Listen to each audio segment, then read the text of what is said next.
Okay, great.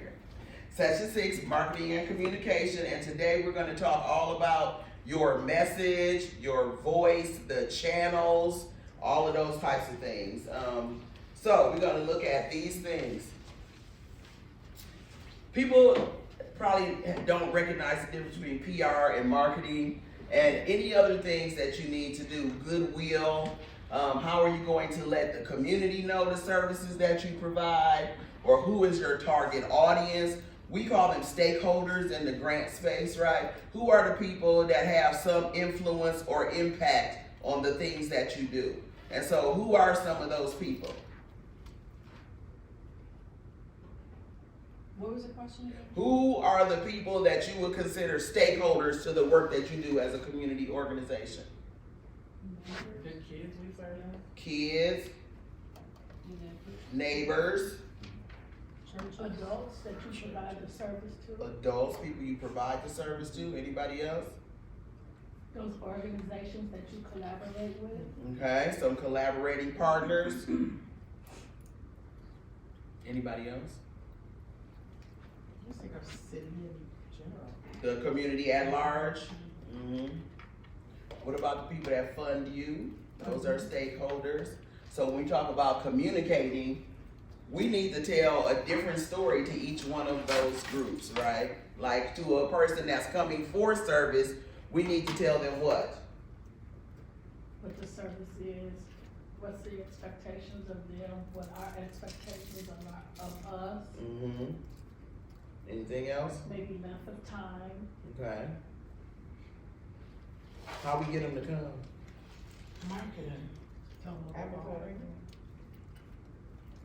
How you go and do things? You say, "Ooh, what benefit is that to me?" You gotta tell them the benefits, right? What is it? We often approach this marketing space as, "We so great, we so great, we so great. You should come." Nobody give a ding dang about how great you are. They want to know, why should I spend 4 hours with you on a Saturday? Why should I get up early and drop my kid off to y'all basketball camp? What is that gonna net me? Sometimes it's gonna net me 4 hours of freedom. So you put that in your marketing to them. You need a free Saturday every Saturday for the next 6 weeks. See how many people come to your program because they need a free Saturday for the next 6 weeks, right? So when we talk about messaging, first we have to say, who are we talking to? And then we have to say, what are we going to tell them? We missed a key stakeholder here, though. Your board, The who? your board. Boom. Your internal members. Who gonna help you do the work? If you got a great idea, you the only one that got the idea, you gonna do this program, this is gonna be super awesome, everything's gonna be great, but you need 12 other people, and you didn't have internal communication to tell them what you need, when you need it. First of all, if you write a grant, do y'all even wanna do this? Because before I write a grant, I have to make sure that the staff and the people that are going to be instrumental are going to sign up and do it. Because if they're not, I might as well just do something else, because I don't have that kind of capacity, right? And so those are a couple things that we're gonna look at today. I think a lot of times when people think about social media or public relations or marketing and all those things, they think just put the message out, just tell them what we got to offer, because we're looking at us and how great our thing is. But we don't realize that people on the outside don't know our internal language. Like we use alphabets. And people was like, I don't know what the SLS is. They said that at church one day. Because I sent them a thing and said, oh, have your kids sign up for the Maumee Bay Club SLS. And they was like, well, we don't know what the SLS is, but Crystal said sign up for it. And I was like, ooh, my bad. It's the Summer Leadership Series, right? It's for kids that do X, Y, Z. We don't think about how our message lands and what are we saying. And are we saying the right thing to the right stakeholder? So that's a big part of this messaging piece. And so we're gonna get into, hopefully, a lot of things today, and if not, a few things. So let's talk about the difference between public relations and marketing. How many people know what public relations is? I mean, apart from looking up here, I have a bachelor's degree in public relations. And so I learned in college, age 17, what PR was, and by the time I graduated, it took me 10 years to get a bachelor's degree. I had a couple kids in the middle. I got a real job, and when I got tired of that job, I said, let me just go back to school, because this is not for me. But this is what I learned about PR. People write messages, and if you in the church world, you would call it witchcraft, right? You're writing a message to make people do what you want them to do. PR jobs look like, go work for this company and then create all of these strategies and possibilities and plans. Or marketing also looks like this. PR is a part of marketing, let's say that. PR, but it is wholly separate and very different. We'll talk about why.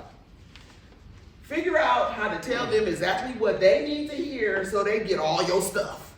And when you get to those multinational companies or those really large, like a Coca-Cola versus a Pepsi, remember the number one and number two drink, Pepsi never said we so happy we number two. They just kept on coming up with different ways so they could usurp and become number one.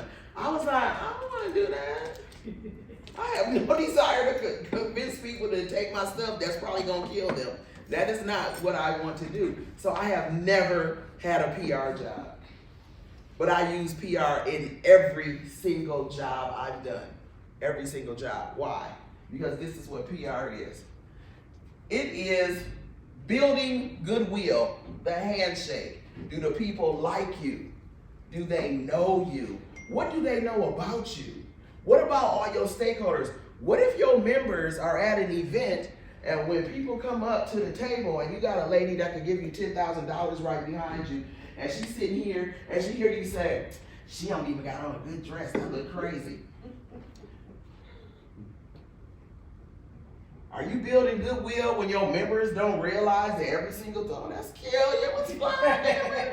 She got married, y'all. Her name is not Heather Speaks no more. What's your last name? Brown. Heather Brown. She married, y'all. She married. Sorry, I got sidetracked. So, public relations, image, brand. How do you build a positive relationship with all the stakeholders, both on the inside and on the outside? So, if you got 10 sports clubs, but all your sports clubs that's losing go to the things and they parents in the stands giving everybody the business like, yeah, kick them in there. Wait the kids out. No, you know, people get real aggressive about their kids, right? Are you having conversations with your whole staff, like all the leaders, and telling them, we don't do this, we don't do this, we do this, we all, it's camaraderie, all of that kind of stuff. Because the goal is, oh, let's go back to this. A nonprofit is I've been saying it the whole time. A what? Boom, you get a gift. A nonprofit is a business. Here's a journal. You're welcome. A nonprofit is a business. Would you be in business and not tell your salespeople what y'all values, goals, how you look in the marketplace? Would you ever do that? But in nonprofits, we'd be like, oh, they'll figure it out. Oh, it's okay. Don't worry about it. At church, we'd be like, oh, don't worry about them. They don't help do nothing. Meanwhile, they sitting in the back and making sure don't nobody ever come to your church because they steady tearing everybody down every time they walk in the room. Because we're not intentional. We're not thinking about it like a business. Every single stakeholder in that circle has something to do with the way people see you and you being the organization, not you being the individual. But you being the individual has some effect on the organization when you belong. When you wear those colors, when you put on your pins, we be so excited about our pins and stuff, and then we sit down in the thing and just tear people down 24/7. And it's new people that could be right there. That lady got the money, but she don't like what she heard, so she don't want to join that group, right? One thing about public relations, they focus on earned media. That's a new term. I'll send this presentation out to you. Earned media. So, earned media is different than media you pay for. Don't nobody care if you paying a check to get an ad in the newspaper. But if you just having a Women's History Day and a Founders Day, You better know somebody that is user-friendly to your organization, or you can send press releases all day. Ain't nobody coming because they don't know you. If you don't have a website, I'm asking for money. I got a $3,000 grant, but this program costs $10,000. I go to the bank where we have our account, but every time I go in there, I cuss that teller out because she can't seem to get nothing right. Do you know that banks have CRA dollars, which is Community Reinvestment Act dollars? If you was user-friendly when you walked in that bank, you could say, hey, Heather, thanks for seeing me again there. Can I talk to your manager? Because we just did this great program, but we only got this much money. I want to see if we can write a grant to y'all or get some sponsorship from y'all. And she'd be like, girl, I wish I would. You cuss me out every time you come in here. Every single time. Or your treasurer come in here and they talk to me sideways. I like it better when you come. Right? So you see how all of these people that's in your organizations, in your business, are making it very hard for you to get any further because we don't have those purposeful internal conversations. Right? A journalist or an outlet to cover your story is built on relationships. The handshake. What are black people terrible at? Handshake, eye contact. Relationships. Right, especially outside of our community. We don't really get the purpose of networking, and that keeps us very small and very insular because we don't have no friends at Anderson's, but we probably know somebody that worked at the Andersons. We don't tell nobody about our new idea because we worried about somebody stealing it. Somebody better steal it. Otherwise, it ain't no good, right? That's a gift for somebody to say, hey, that was a great program. Can we work together? Or how can I? We also are terrible at collaborating. We think because we both do the same thing, we in competition. Since when is it every single kid in Toledo on a sports league? They not. So 2 sports leagues being in the same group is a good thing. Maybe you have a sport that they don't do. Maybe y'all gonna play against each other at some point in some AAU thing way down the line. And y'all can be friendly as opposed to being upset. What we don't need in our community is more aggression. But we have been trained personally, a remnant of slavery. Let me say that. The light skin, black skin, the crab in a barrel, and particularly in Toledo where it's 1 in 5 African Americans, right? We have a tiny black community. For every black person, there is 5 white people in this city, greater MSA, right? Sylvania included, all of them in Sylvania. There's only like 6 black people here. I know 2 of them. No, I'm joking. But we don't make those times and those attempts to go forward. In Toledo, we also have this other thing. These my white people. You find your own white people. I ain't gonna share my white people with you. So I'm gonna talk about you like a dog. So I can stay over here and look good to them. That's ridiculous. Say you don't know somebody that do that. I bet you. You know, that's funny because, me and Linda and other people, we talk about that. Out of the 300,000 people in the metropolitan area, it's like, I'm sorry. Yeah, me and other people, we talk about the community, the metropolitan area, how out of 300,000, it's probably average 7,000 of us, and how we just from the get-go, we target just each other. Yep. And then compounded by the problems that we have. But the rest of the 230,000, they go after everybody. So we already pigeonhole ourselves, Mm-hmm. and then we start having those problems. So how do we kind of navigate through that? Yeah. That kind of thing. It's like a relearning, right? Like we here today in this space, in this boot camp, trying to relearn some things that we thought we knew, like people at the beginning of the boot camp thought that nonprofits couldn't make money. Mm-hmm. Nonprofit mean you can't have no profit, really? That's ridiculous. It's a business, right? But we going by what we know. So can we see now, and I'm a geographer, I got a lot of degrees. I'm a geographer. So ethnographic means you enter into the community and you study the community from within. in the Black nonprofit community, social services, church, all of those spaces, we get in this little bubble, and then we make it really hard to leave the bubble because of all of that stuff that you just talked about, right? And so how do we change the bubble? Can we see how we got where we are today? Why we can't get United Way to give us a $100,000 grant? Why the city of Toledo be like, no thanks, y'all ghetto. Yeah, because you ghetto, right? Or you got 3 people on your team that you keep on putting in leadership roles because they keep signing up. Just because somebody signed up don't mean they're the right person, right? When we talk about public relations and having the media come out, who's the person on your team that speaks to the media? Who's the person that's going to Toastmasters or getting training on public speaking so they can stop saying, well, you know, sounding real, what we gonna call it? Is anybody on the inside of your team doing anything to improve their skills? That's what a business does. But a nonprofit with people that's just saying they're just doing something to be doing it, they be like, oh, just forgive her. That's just how she is. Well, you're not going to tear my name up or my business up or this good work I'm trying to do here. So you say no a lot more when you realize that this is business. Thanks. We can find another space for you to work. It's a one premise.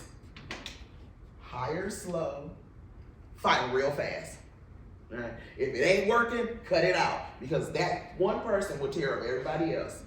And when we say, oh, we just gonna take her, okay, did you get a reference? Do you have any idea how she operating on doing anything? I'm dealing with that right now. Right? I took somebody's word flat out because we needed somebody. I wound up doing all the work, and I still paid them because I want to build goodwill, and I have some hope. But it's going down. Yes, ma'am. I'm just gonna say how important it is for the agency to have protocol.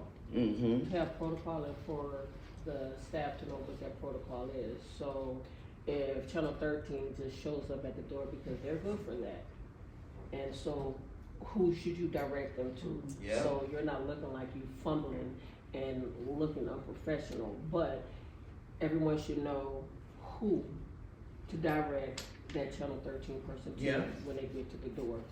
And then the other thing is with the protocol, and I'm just speaking of an experience that I had, which, you know, my CEO, he was like really firm on it. And that's who actually has authority to, I don't want to say use the company's name, but say, speak on behalf of the company on their social media. Mm-hmm. And so this was a new hire, and she put on her social media that, you know, we were seeking donations for adult men and women, and that was a flat no-no, and she was terminated before I got to work. That's right. And I'm human resource. That's right. And he did it before I got there. That's right. That's right. We can leave it and then pass it around when somebody else wants to say, you got something to say. Okay. So, all of these things, we might not think. Take a lot of notes. I ain't do a lot of papers this time. But we need to have social media protocol. We need to have media training. We need to have, so what you find when you start learning is how much stuff you don't know. And then how much more training it is. And then your board meetings look different. And then your strategy sessions look way different. Like, who's going to be on the media team? We call it a marketing team, but really it's a PR team because it's a big difference between marketing and PR. We're going to talk about it right now. But before we do that, this is PR. When you giving goodwill out, you do it for free. Marketing costs money. These are things you can do for free. Where can you get a free website at? For 1 year, that's it, honey. After that, they gonna go quadruple, like $170 a month, some ridiculous amount. I would tell anybody, do not fall for the GoDaddy pitch. They are the best marketing man out there. That's why GoDaddy is huge and a lot of people use them. And then once they lock you out, you can't get none of your assets back. I had a business site on GoDaddy. The first year, it was like $199 or some ungodly amount. I was like, this is free. I can't believe it. The next year, it was like $79 a month. I was like, that's like 90,000% increase. What happened? You know what I'm saying? And now it's way higher. Mm-hmm. So Wix, they have a free site, but it's gonna say Wix on it. I didn't get all of these things in a thing for you, but write it down. Google, Linktree.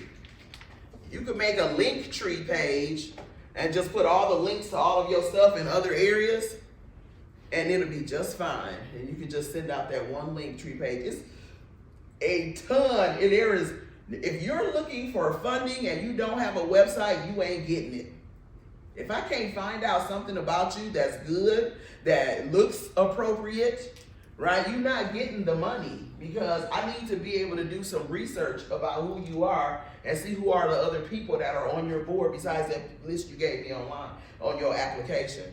And if your application don't match what's online, it's not happening. An annual report. I write annual reports for Advocates for Basic Legal Equality. Been having that contract for 4 years. In their annual report, they talk about everything they did that year, who they gave awards to, they thank they sponsors. They got 3 pages with sponsors on there. That's how much money they got. 3 pages with logos. Thank you so much. We had this big gala. How much we raised at the gala. All the names. They have 4 pages with people who gave them down to a penny. Every single name is listed in that thing. Why? Because they're building goodwill. People like to see their name in print. So, you might be a small organization, but if you have funders, and even if you didn't have funders, but you're looking for funders, one document that you can do is like 1 pager that says, here's the kids and all the teams and all the, you know what I'm saying, or for PDK, this how many people we impacted, this how many teachers joined our ranks, we did training for X number of people. You can put it on social media, like a 1-page thing, and just have it out there. And then when people say, tell me a little bit about you, so here's what we did last year. It's on 1 document. But guess when you can't do that?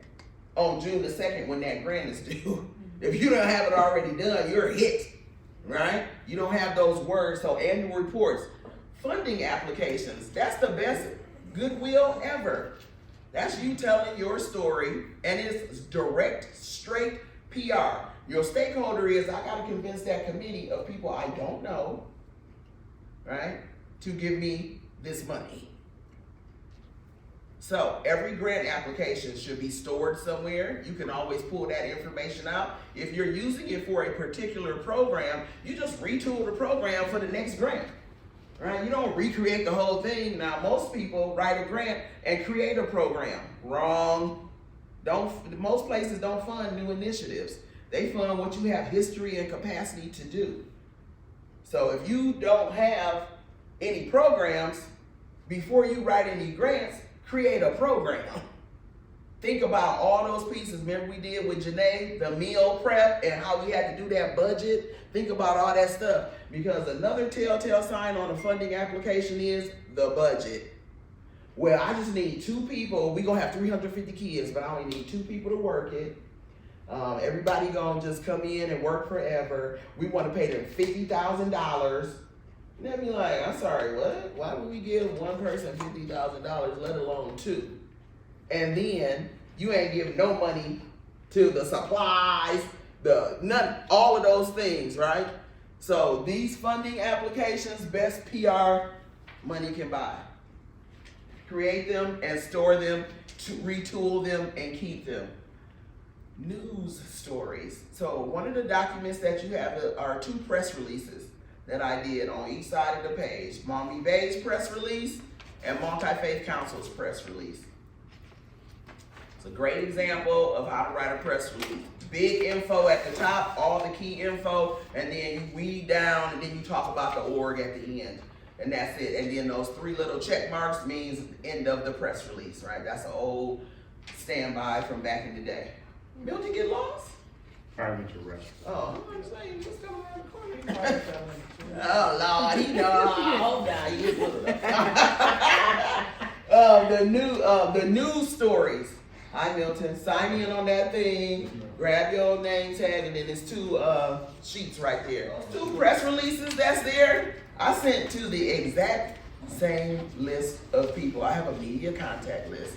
I even reached out to a new African American at the Blade, and she told me, because we talk on LinkedIn, right? She told me, I can't be there, I'm out of town this weekend on some other things, but I will send it up the line. So I said, oh good, she can send it through the Blade, maybe we'll get some press. Well, guess what happened? Just guess. The Multi-Faith Council is my client, Maumee Bay is the organization. The black media came to the black event. Channel 11 came to the multi-faith event and then interviewed me because I was the banquet chair. And I was like, I literally sent it to the same group of people on the same day, like from 2 different emails. So, you know, they saw my name on it. But what happened? I don't have goodwill at the Blade, or either the Blade don't take value in black excellence. I'll say it on camera. Sorry, Blade. That's what it looks like to me. We honored 6 women, gave out 5 scholarships. You know what I'm saying? All the stuff was in there, but they did not pick our story, right? So news stories require a lot of handshaking and a lot of meeting of people, right? Public relations is a relationship with all the stakeholders. You will never get media coverage if you are not out there talking to the media, being friends with people in the media. It's a lot of what I do know. I got some girls that went to St. Ursula at Channel 13. Instead of sending it to the editor, I'm gonna start sending stuff to them. And I'm gonna talk to them a little bit more on LinkedIn and say, hey, I got a couple things. And you know, find the people that match your community and get to know them so your stuff can get out there. We don't do that. Other populations do that on the golf course, or they all go to church together, or they, you know what I'm saying? So we steady tearing our own situation down because we're terrified to tell people what we do. All of those things we talked about before.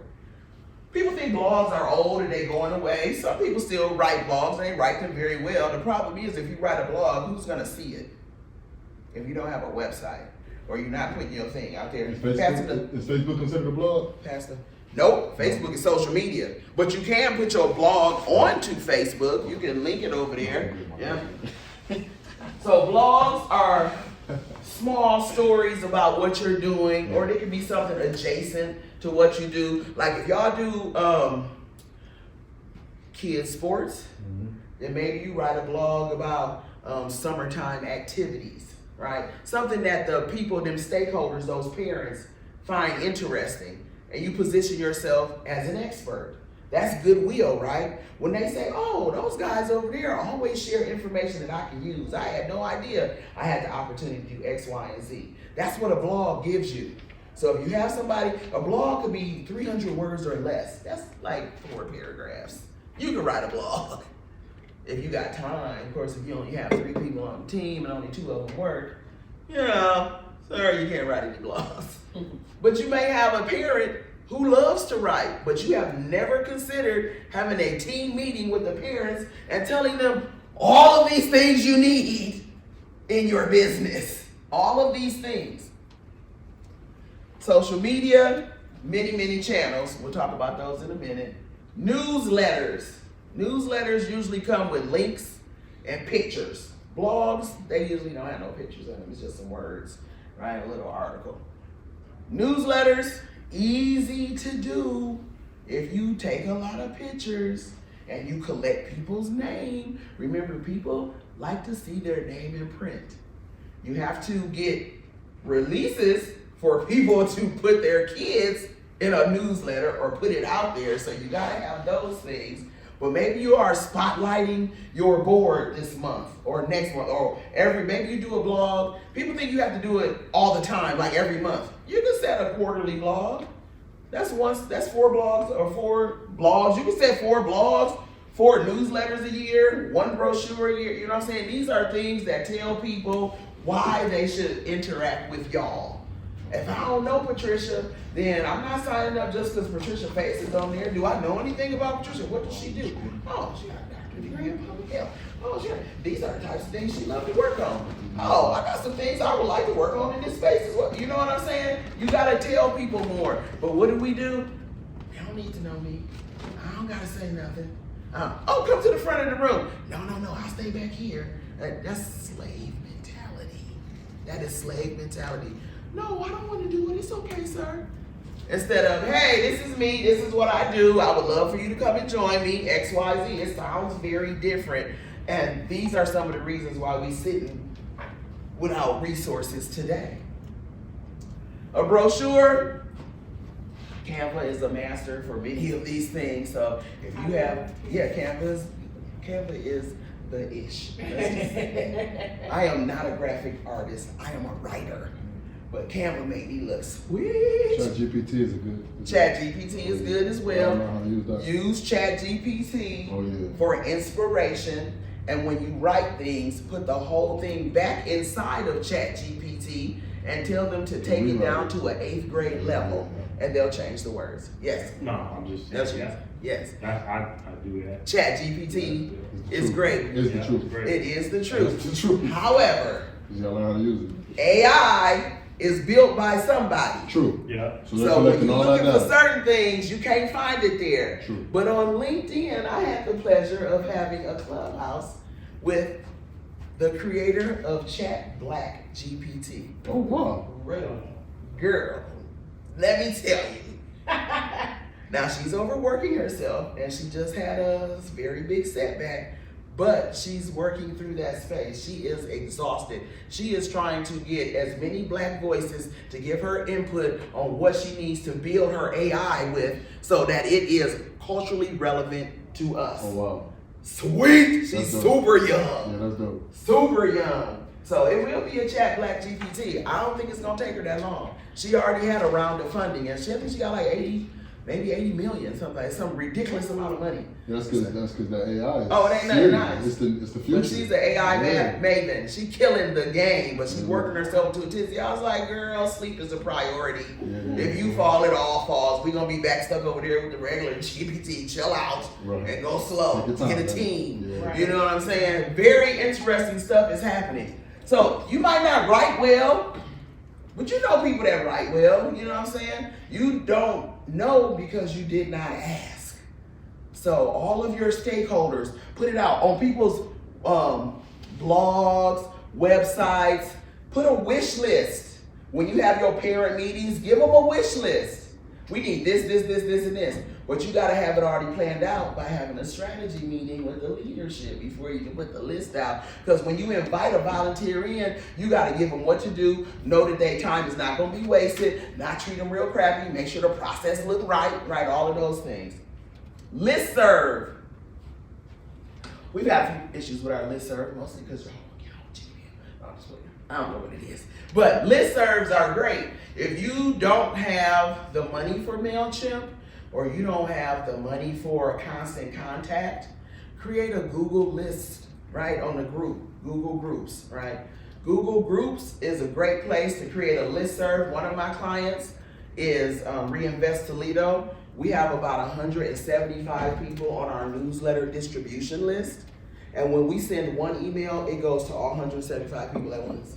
That's how we send our newsletter. Yeah, that's what we need. PR is free. It's just building goodwill. Most of us are not doing any marketing because we ain't got no money.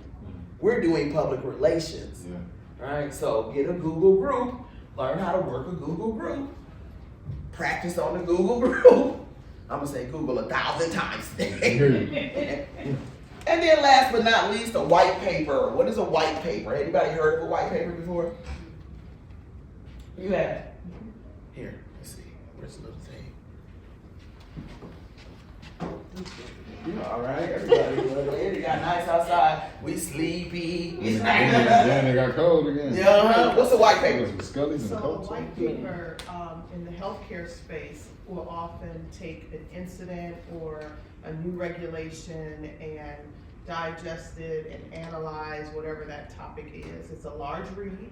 Sometimes it can be super technical. And it generally will, as I said, take a topic or, in my workspace, a regulation and explain it and the impact that it might have on those that are encountering. I'll just continue to use the regulation piece in healthcare. But it can be quite technical and you need some time to read it and digest it. Very good, thank you. You think right there? So what does a white paper look like in a women's organization? We could have a white paper and do like assemble a research team and write our take on removing DEI from higher education.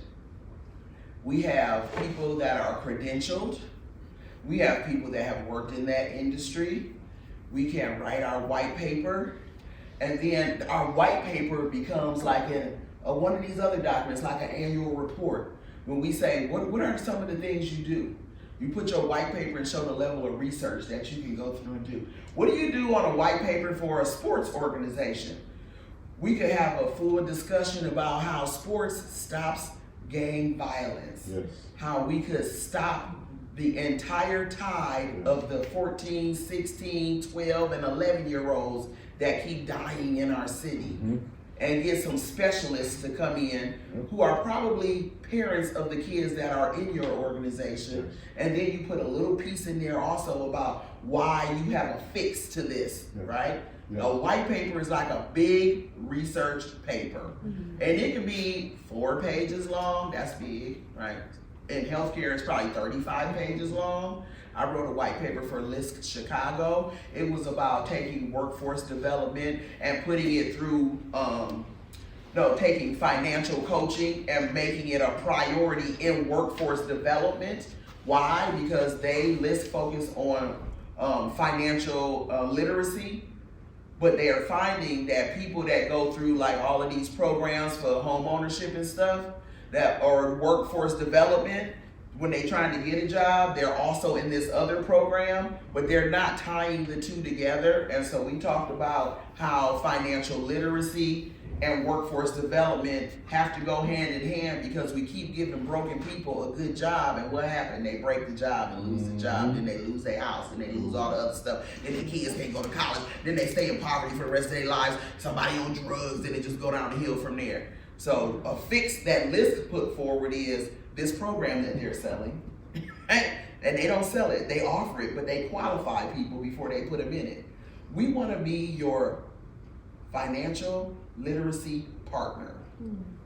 Every single agency that does workforce development in the country, come see us. It's working. They have way more people signed up for their stuff now. And almost everybody's doing workforce development because there's a lot of money out there from the welfare reform dollars and WIA, Workforce Investment Agency, all of that kind of stuff. So very good things. They take time, but there's no money here. We haven't paid anybody for anything. Right? We might have to pay somebody to do a brochure for us and maybe look over it, but we don't have to get a marketing team to do social media. We can if we have money, or a blog, or a news story. A news story is different than an ad, right? You asking them to come in and cover y'all and put it on the news, or put it in the newspaper on the society page or on the sports page or something like that. So think about your industry and find the people at all the media outlets who match your industry.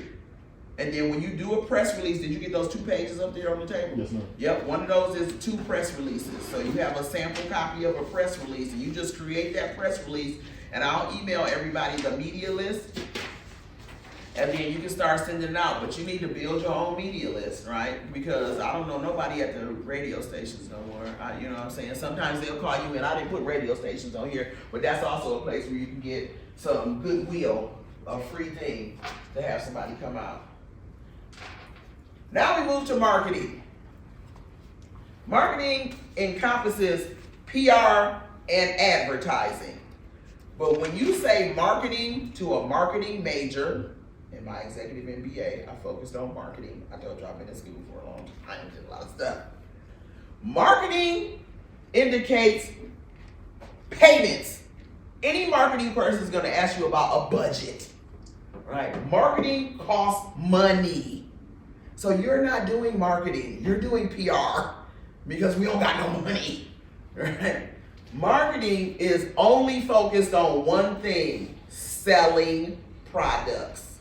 If your product is a sports camp and you want people to sign up for your $1,100 sports camp, you do not leave that to Goodwill.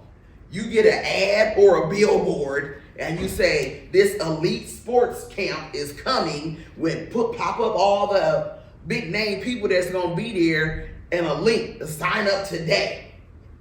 But your free sports camp that you got $40,000 for, if you spend $1,500 on a billboard, you are a sucker. Do not spend that on that. Pass it out at the churches and go to the Y and give it out to the kids or give it to the teachers and stuff like that. You want to spend your money wise because why? A nonprofit is a. Yes. Oh, you said it twice. I got this one. Thank you. A nonprofit is a business. Right. So, the goal of marketing is to find a customer or a prospect and increase the sales. Now, let me say this. If you are funding your nonprofit on grants, and it's a reimbursable grant, or it's a grant that is tied to the number of people that you said you wanted to get, and you 2 weeks out before your program, and you don't got that number, so you ain't about to get all your money, then you switch to marketing and start paying for ads, right? Find somebody some kind of way, because your customer is the kid. No, it ain't. Do a kid bring themselves? That's a parent. Who's the customer? Parent. That's right. So now I gotta go, maybe I should get in the Toledo Parents. The Toledo Parent don't put stuff in their paper for free, right? So maybe you put an ad in there, but then you gotta know their deadlines and their timelines, so that whole piece look a little bit different. Customer acquisition is 90% of marketing, right? Because if you don't get the customer to see why they need you, they're not coming to buy your product. How do you do that? You talk about the benefits of the product to them, not how great you are. Sounds just like PR, right? Not how great you are. Paid media. When you're paying for media, you don't care about goodwill. I got $20,000 to spend on an ad. They'll be like, oh, I'll take your money today. They don't care about being your friend. They might throw in a free something on TV for that. But you talk about ad spend. When you're doing marketing, you have a budget and you also have a return on investment, because if you spend your limited dollars and you do not know what it's going to net you or have a plan for what it's going to net you before you spend any money, you are a poor business owner. And you're going to spend all your money in the wrong venue, and then you're not going to get anything for it, and then you're going to close. And that's what happens a lot. You're gonna become a sucker. Yeah, don't be a sucker. Don't be a Don't be sucker. a sucker. Right? And sales. So this is paid media. So we see over here the shopping cart, right?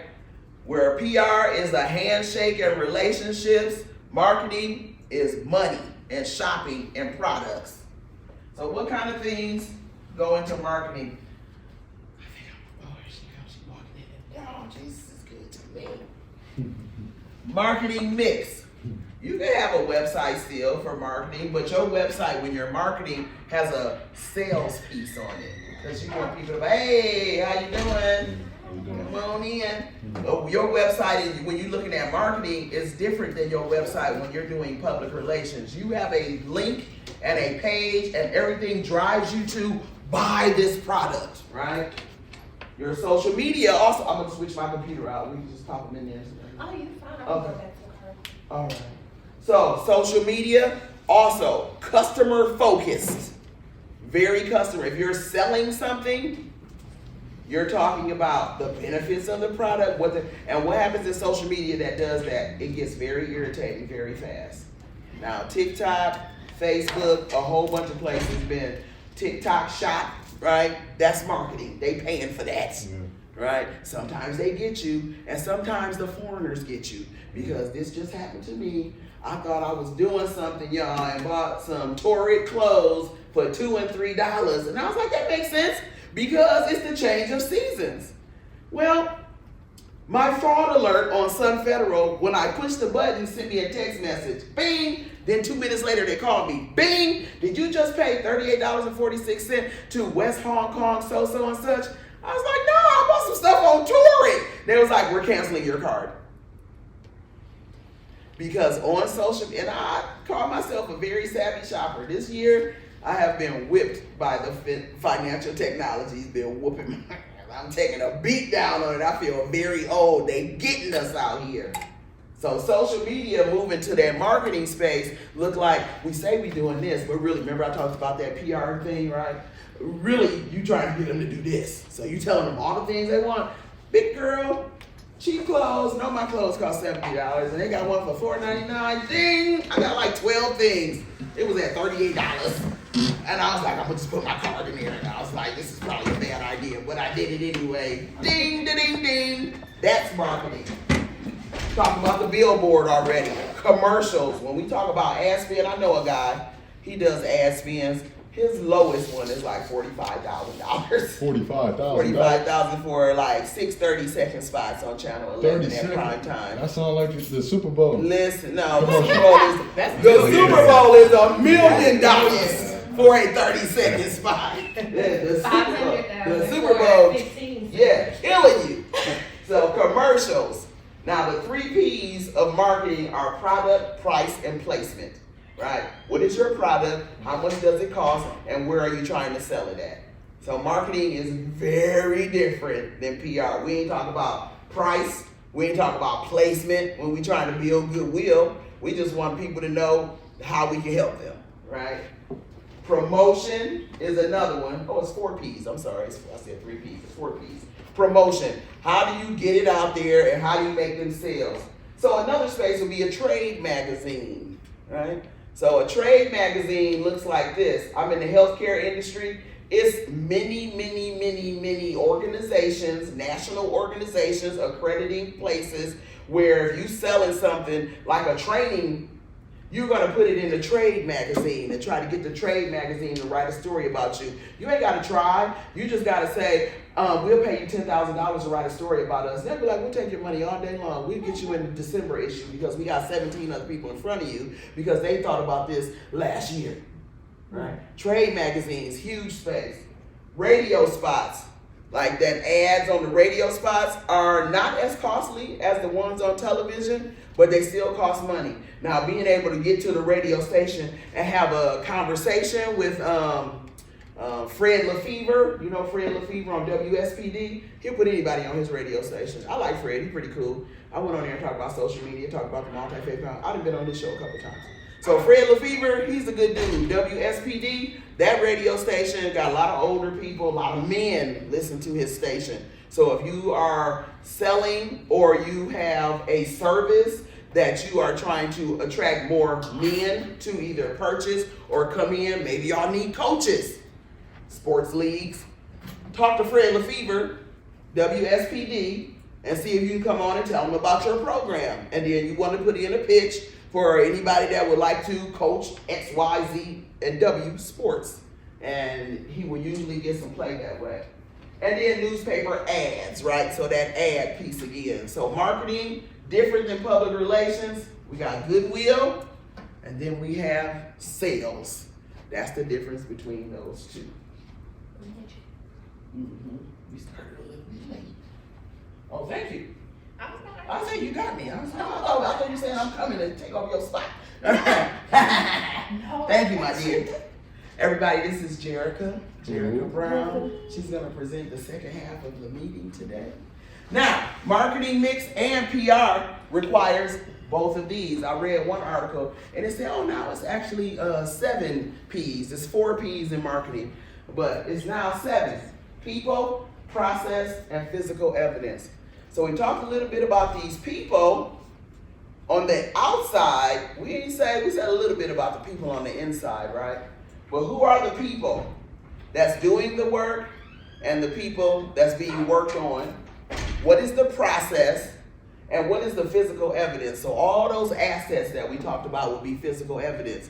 But for real, when you're writing a grant or when you're doing a service, the physical evidence is from all of our efforts, did anything increase? Right? So metrics, the evaluation piece. So again, this is a business. It doesn't happen by fakeness or, ooh, it just came up good. So what does physical evidence look like when you running a social media anything? Most people never go, I didn't make a name tag for you, Jerica. I'm so sorry. I feel terrible. Oh, don't cry. I'm so sorry. Shoot, I sure did. I made a speak. I was one for every speaker. I don't matter. You matter. You matter the mostest. I'm the worstest. Here's how you treat your people, right? I'm so sorry. Process. We put all these things in place. We're looking for the physical evidence, but nobody ever goes to the metrics page and sees which times our posts come out and get the most play. Nobody sees what organizations are similar to us that do the same thing and what kind of ads are they putting out. Remember, imitation is not just flattery, it works. Mm-hmm. If somebody in your industry is doing something, copy those things and put them out there if they fit you. For sure. There's no reason to recreate the wheel. Right? If everybody's talking about 419 Day in Toledo on 419, then put out a post about 419 and put at everyone. So everybody on your team can see and everybody that's in your circle can see that you celebrating Toledo. Right? Those are very key things. So the physical evidence are those metrics and those things that we often don't check because we don't have a team of people doing the work. It's one person doing our social media, then you got a problem. It's not a one woman or one man job. Everybody should be following, liking, your board should be having some say, people should be commenting, people should be sharing that post. That's all physical evidence, right? So if you have a social media page and the person that manages your social media page has their own personal page and they talk about kicking it all the time, they smoke weed on their channel, they friends all smoke weed on their channel and it pops up in their feed, and you like, this our board president. Where'd your goodwill go? Down the tube. Because I can legal eagle you on some, listen, let me go find some stuff on you. It's very easy to find out stuff on most people. And people don't consider that. So again, with the people that we selected, are we looking? Are we doing any research on them? Did I bring you to my board and I didn't even ask you for references? Did I bring you to my team where we trying to do all these great things and I didn't get a background check? But we work with kids? If you on the board, you should get a background check if you work on a kids organization. Because let somebody find out that one of your board members had a domestic violence. I don't give a dang if it was 10 years ago. Domestic violence don't leave. Your grant fund is out the window. Because if I want to give you $100,000 and every grant application asks you for who is on your board, and you didn't check that out, but they did, do you think they're going to tell you you got a felon on your board? They're not. They're just not going to give you any money. And they also have friends who are on the Andersons board, and when you write the application to them, they're going to say, is this person still on there? Oh, don't give them nothing either. So your name is out of the loop right off the bat because you're not on business. You on, oh, that's my friend. He did better now. Better is great. But when you're dealing with particular populations and you don't know your people, that's your fault. That's true. That's your fault. And then we talk about process, right? In that process space, we talk about those volunteers. We bring people on, but we give them no work to do. And we just want them to sit there and watch us run around like a chicken. And here they done ran these types of organizations for 10 years in this other state, but they just got to Toledo and they like to do X, Y, Z. Nor do we ask them, can you make our process better? People don't ask questions they don't want to know the answers to. At least twice a year, you should be asking your constituents, the people you serve, and your internal people, how are we doing? How do you feel about what's happening here? You ask that question, you get all sorts of insight. You find out things that you thought you was hiding and covering up very well, that you're not, that other people can see, right? That's all part of goodwill and paying for stuff. Being able to do that. Let's switch on over here. Right past my tricks.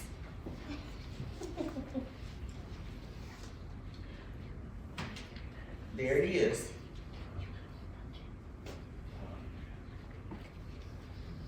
Marketing and PR is a good conversation. It's just one conversation. If you get the right person at the right time, you get $100,000 grant. You get the right person at the right time. You get a sponsorship from the bank where you put all your organization's money. Conversely, a bad conversation will ruin. Your treasurer don't know how to talk to the bank lady, the teller, and then you come in there and the teller's just woofing all the time about how ghetto they are with XYZ, I'm tired of this account, and then you say, oh, I wanted to come and see can we get a sponsorship. Never in a million years. But they would never tell you why. They would never tell you why. You would never know why. You'd be like, oh, they're just not gonna do it. That's not it. That's not it. It's some people that you put in place in your space on your team who was not ready and did not know what the plan was because you did not create a plan. And if you had a plan, you didn't tell them what the plan was. So please don't be out here talking crazy and acting crazy, or for y'all that work with kids, let people on y'all leadership team who look crazy.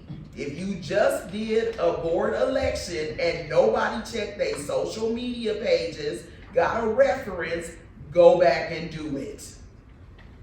Go back and do it. Those names are going on your future applications, and if I can find something on them that you didn't find, woe to you. Woe to you. Same thing at churches. We at church though, we like to, forgive people and all is well and everything gonna be fine. But the process is usually the problem at church, right? Ain't nobody got time to create a process. We just waiting on Jesus to do it. No, because he gonna say And Jesus is like, well, that's why I gave you a brain, and I already did my work. Y'all are saved, so help me understand why I gotta come in and do something else, right? In your women's organizations, the cattiness, the backbiting, the public indecency, if you will, of some people who would say they professional, they do X, Y, Z, but they have no idea that their next prospective member is sitting at the table behind them, watching them go like this. Like, oh, y'all don't like y'all friends. Y'all, ain't y'all just take pictures together, but really y'all not friendly. Right? These things make a huge difference. And that's the difference between public relations and marketing. It boils down to, are you doing all that you can do to do what you say you want to do? Right? Ready to switch? Ladies and gentlemen, this is Jerica Brown. Jerica Brown is she has many businesses, but I put the Brown's Business Consulting Agency. She is a prospective member of the Maumee Bay Club. If you have been you teach at the main library, right? Main library, assets. You've been in assets, you've been at the main library. She teaches classes at both. And she does a lot with branding, marketing, PR, all the socials, all the business building. So working on business plans, things of that. She has a wealth of information and knowledge. So I'm gonna preface you guys now. I am not the type to just sit up here and show you slides and tell you to take notes. I am a very hands-on person. We're gonna actually do it. I'm gonna challenge your perspective of where you are. I'm gonna try to get you where you need to be. Because we deep dive when I'm teaching. So, I'm Jerica. I own the Browns Agency. I've been doing business consulting since the lack of better of 2018. But prior to that, the reason why I started my company is because I wanted to be a me for me when I first started my business. And so since I didn't have a me for me, I created to be the me for all of you. Okay, so that's why I do what I do. A bit of my resume history, I currently do project and brand management for Mike and Kyra Epps. I do small business is my niche. I will always be small business focused, no matter who, what, when, where, how. But this is just a few of the people that I work with. also a few of the brands that I still represent to this day. I get to go to Congress the 1st through the 3rd with Meta, so I'm very excited about that. But these are a few of the companies we still work with. You need a +1? Huh? You need a plus one. I couldn't even Oh. +1 myself. Okay, we can bypass this because we're gonna get real deep. And when lunch comes, I promise I'm gonna stop. So, how many of us know what branding is? How many of us know what a brand is? I think I know what branding is. Okay. Your organizations that you're building are essentially brands. Mm-hmm. So, any way that you decide to develop this organization, everything that surrounds the organization has to be protected. Right? So we're gonna use organization is a brand. Okay? Big thing. So no one can harm the brand, no one external images can hurt the brand, and it doesn't need to affect the brand. This is why when we get into this later, brand positioning is so important because how you set your brand up is super important of who is going to support the brand. How many brands do you not support because of stance that they took on a social issue? Yep. Whether it was hurting kids, whether it was hurting other people, Yep. how many public figures do you not associate with because of what they associate with? That is why this is important. So, perspective number 1 to switch is not just an organization, it's not just a business, it is an actual brand. Okay? Branding is the act of promoting a brand. Okay? So, how do you create branding for your business? You have to start with a plan or strategy. How many of you have a plan or strategy for your brand? How many of you have a business plan? You have a business plan. How many of us have an actual proposal for our brand? So if the answer is no to any of those, we're starting at level, like, startup, really. Okay? So, you have to know what you're doing and why you are doing it. And you also need to jot down how you want to show up for your brand and what steps would you take to have the most effective branding possible for the product or service or program to be successful, okay? If you're struggling with a branding strategy, you have to seek an image consultant, a brand consultant, someone such as myself or in the field that we're in to help you create this plan that you so desperately need, okay?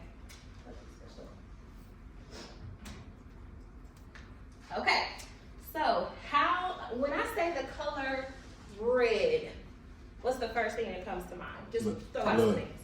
Huh? Blood. Blood, okay. Power. Anger. Is it apple? Apple. Stop. Anger. Stop. When I say black, what comes to mind? Licorice. First thing, I want the first thing that comes to your mind. dark. Dark, Mhm. okay. When I say emerald green. The Emerald City. Like Come on, talk to me. emerald green, like forest, like Emerald green forest, what Yeah. else? Jewels. Jewels, clothes. I think luxury when I hear emerald Yeah. green. Like, yeah, I think it's something like smelling good and looking good. when I hear brown, what you think of? Dude. On your toes. You was on your toes. I think of black people. So if I said the colors blue and red, what do you think of? Blue and red. A flag with Purple. purple, blue and red with purple. What else? Rebel. Rebel. Yeah, I think of Okay. If I was to say gray, light gray, what do you think of? light gray. Mm-hmm. Mm-hmm. What's the first thing that comes to mind with light gray? Depression. Yeah. Gray period. Yeah. Ma'am. Yeah. Mm-hmm. So I want you to understand every color you use, it has a meaning to it. It provokes an emotion. And in marketing, all of you, whether you want to be or not, are manipulators. Some people don't like that, the idea of that, but I'm going to change your perspective surrounding that. Your business has to succeed by telling somebody you have what they need. You fix whatever problem that they are faced with, right? Colors help you do that because it provokes the emotion that all of you will manipulate. Make sense? So, if I was saying my business is light and we take the pain out of something and we want you to feel light on your feet, what color will I use to express light? Sky blue. Bright color. White.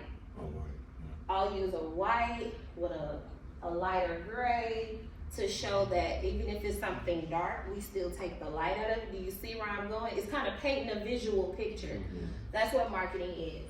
And 85% of the time, well actually 95% of the time, people fail at this, at sales, because their marketing is ineffective.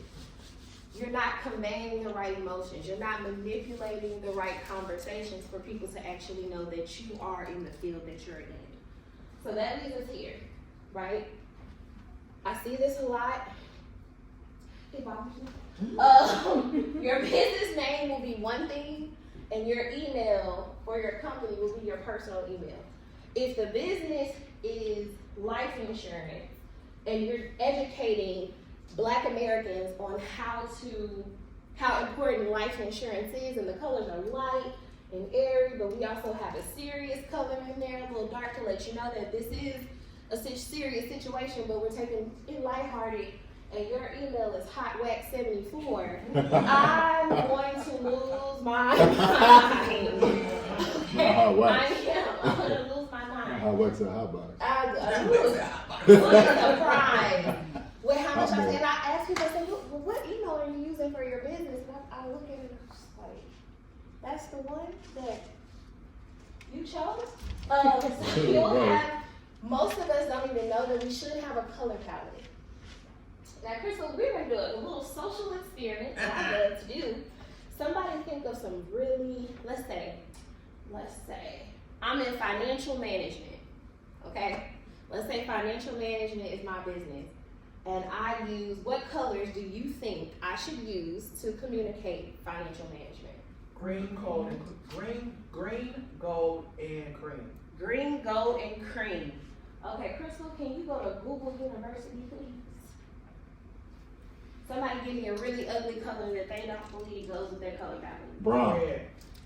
Red, brown, green, well, gold and brown Yeah. kind of go. Give me a off the wall, out of space color that's just like horrendous. Fluorescent orange. Ooh, that is. So, Crystal, what I want you to do is type in green, gold, orange. No, say bright orange. Let's put a bright orange in there. What was the other color? Let's say pink. Let's have some pink in it. That sounds ugly, don't it? Okay. So. Should I put commas in between these? And after that, space over and put color palette. Don't hit enter yet. Okay. So we have green to communicate the financial management. We have gold to communicate the money, the wealth, right? We have bright orange because that was my favorite color when I was in 3rd grade. And we have pink because I'm a girl. Okay? Hit enter. Is it ugly? Yes. For some of us, yeah, it could be. But if we were to click on this picture right here, The rose one? yep. Does that look too bad? No. Is green in there? Yeah. That orangish color is in there? It don't scream money to me. It don't scream money at all. But do you see how colors can come together? So what you should do, just because you like a color or that's your favorite color and you want to incorporate it in your business, do you see why I say do it, right? You're still conveying manipulation messages of wealth, money. You're letting people know these are the colors, the main colors of this industry. So that's what I'm going with because I want to help you with financial management and wealth management. But I am also incorporating, hit this one with the oranges. Now that looks more, yeah. The green, that gold, that yellow, orange, red, it gives you additional colors that you can use in your color palette. And it does not look terrible. It's not as cute as but it doesn't look terrible. So, you guys, just for an example, you see this color palette. What 2 colors would you use to communicate financial management to men? To men, Men. the green Come on. The green, The red, The green, yeah. and what else? I think the red. I would use green, the tan, and the red. Yeah. So what you do is, depending on the message that you're communicating and who you're communicating that message to, you pull colors out of your color palette to capture those people's attention. Wow. Really If a I was science. doing women, It's a science. if I was doing women, I would just use these two. Or I would use here. Or I would do a little orange tan, get some flowers that match. Like, oh, that's pretty, right? So you can manipulate emotion depending on the color palette that you solidify, and it's all consistent in your branding. That's why I bought them shoes that time. That's funny. No, but seriously. So we are emotional buyers. There are products that y'all say are holy girl products. I cannot live without this product. Truthfully, yes, you can. Right? But your emotions, whatever emotional tie you have to that product, is the reason why you purchase it. So knowing that we're all emotional buyers, marketing companies and advertisement companies, we manipulate that emotion to get you to get a sale. Yes, sir. Yeah, I remember my, Oh, shoot. Sorry. You gotta get one of the mics like in the movie. You gotta get one of the mics like in the movie. You gotta get one of the mics like in the movies. You gotta just put it over, man. Right? Quick too. yeah, I remember my son was a senior in high school, and I went to a particular college, and the mission person had a binder, and he had multiple colors, but they were all fluorescent. So as he was giving his presentation, he was focused on, and I was looking at all the fluorescent pages. He went through his presentation. One thing he said, I said, what about the cost? He started laughing. He said, oh man, it's funny that you asked that. All the colors were bright and fluorescent, but the stuff with the financial cost was a dark gray with black print. I was like, wow, why is that a dark color and this and that? Because it was kind of expensive, but he broke it down. So that was my experience with the colors. And what they'll do is they'll make sure they give you the price last. Right? They give you, that's the reason why they give you the price last, because if I came and say I got a course for $5,000, you're like, girl, get on my face. $5,000 for a course? Are you crazy? But if I said that course came with 2 years of coaching, a supply of a website, you'll get this, and you say, well, what's the price? You're already hooked because you're asking me. I'm not giving it to you, but you're asking me. Do you see the difference? Stop giving too much. Wait for the ask, because ask piques interest. The problem, another issue where people are not making sales, is they give out too much information. You're not even talking to people who are interested. You're talking to people who you want. Not the people who want you. It's like a bad breakup. Quit following them. Leave them alone. Okay, if you could go back to, anybody have any questions about this? So the key to this is whatever your mission or your organization is going after, look at the colors that associate with that mission. And if it's a color that you love, that you just have to have because it's a part of your business, add it.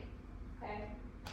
All right, so social media handles. This is big. This is getting trickier and trickier by the year because everybody wants to start a business. However, your social media handles and your email needs to match. It has to match. Walmart is Walmart everywhere. Target is Target everywhere.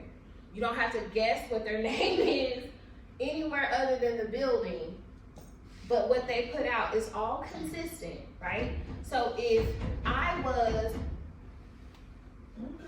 I think that's good. That's a little bad. Oh, and fix it. Yeah. if I was if I was oursbrownagency@gmail.com or oursbrownagency.com, and then on Instagram I'm the Browns Agency, and on TikTok I'm your Browns Agency, am I creating customer confusion?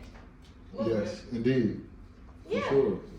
So that's what happens, and your customer's like, I can't find you here. I didn't find you here. And you're like, well, I got this. Are you yours? And you Mine's got or V's ours? in the name, and Right. Q's are upside down, and 3 3 R's. No one is spelling that like that. So you have to create brand familiar.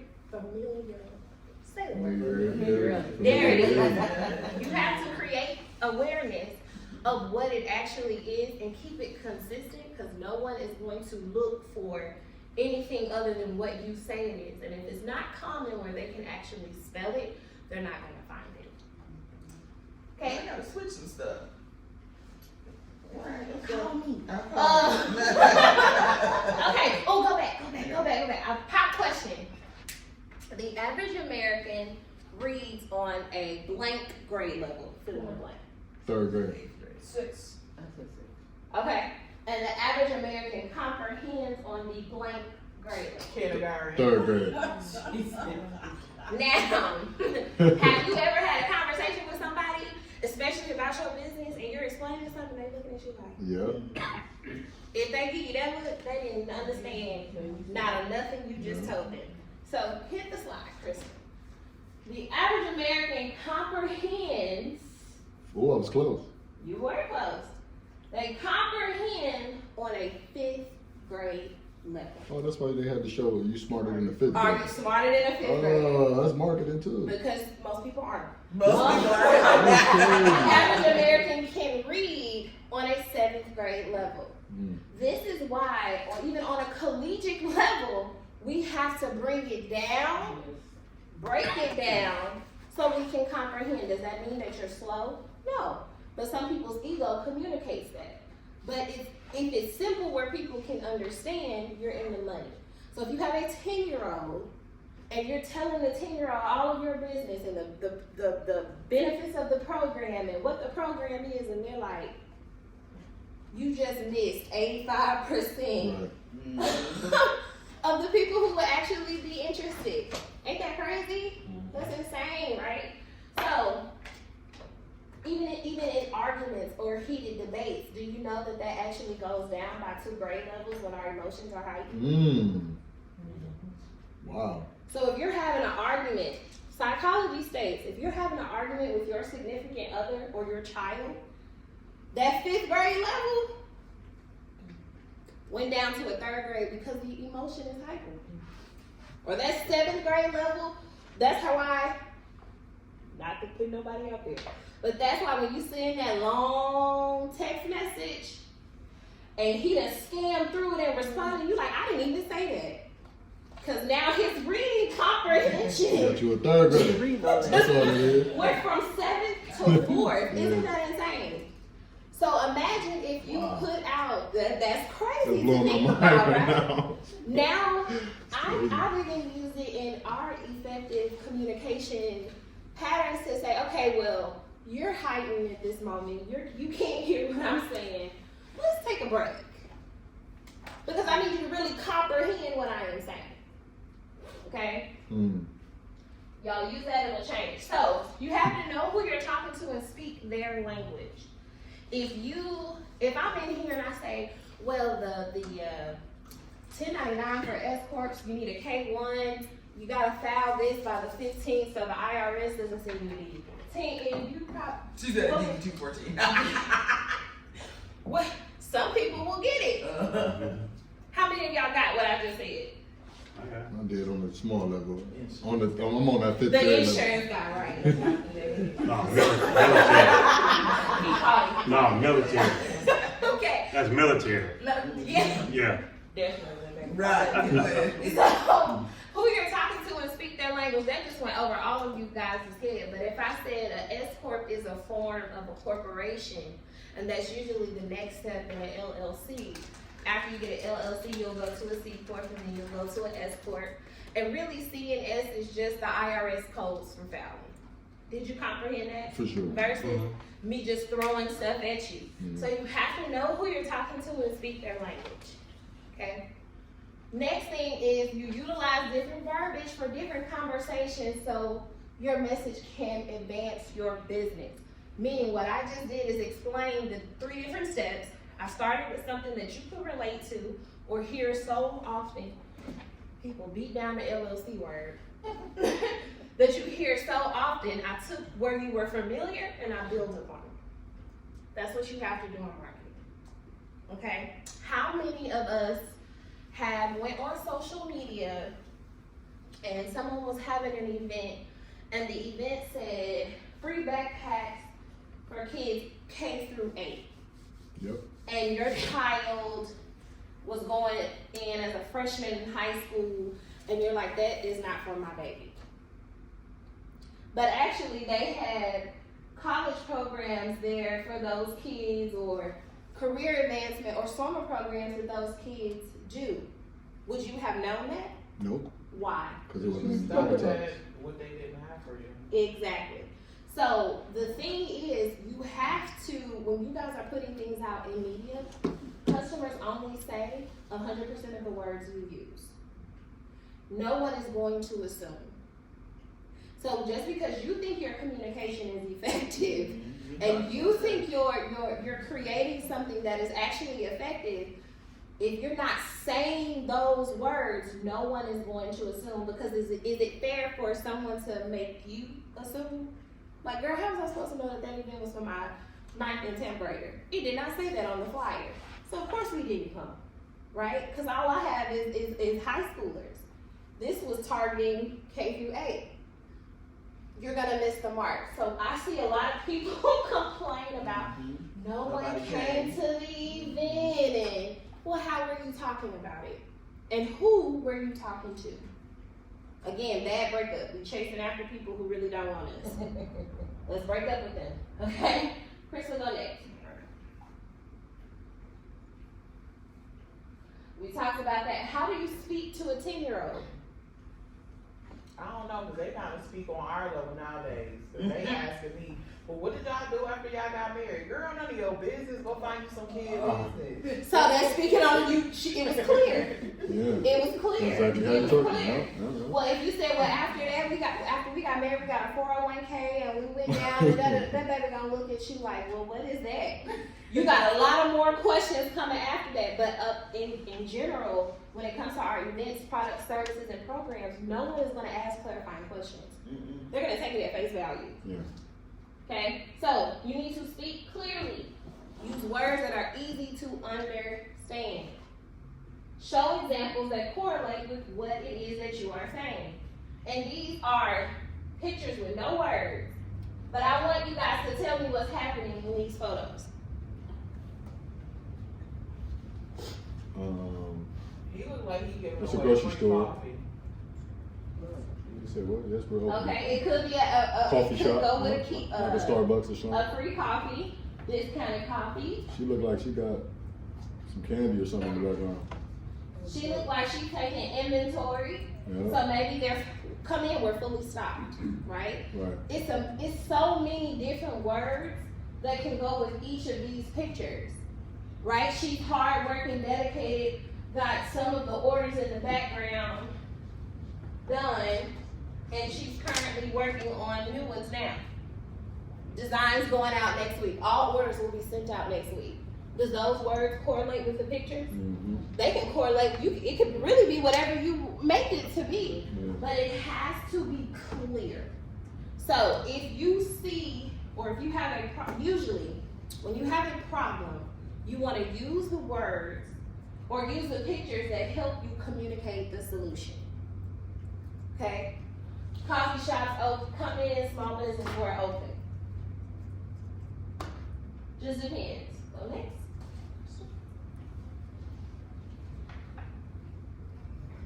Okay, go back. How many of us have a pitch for our business?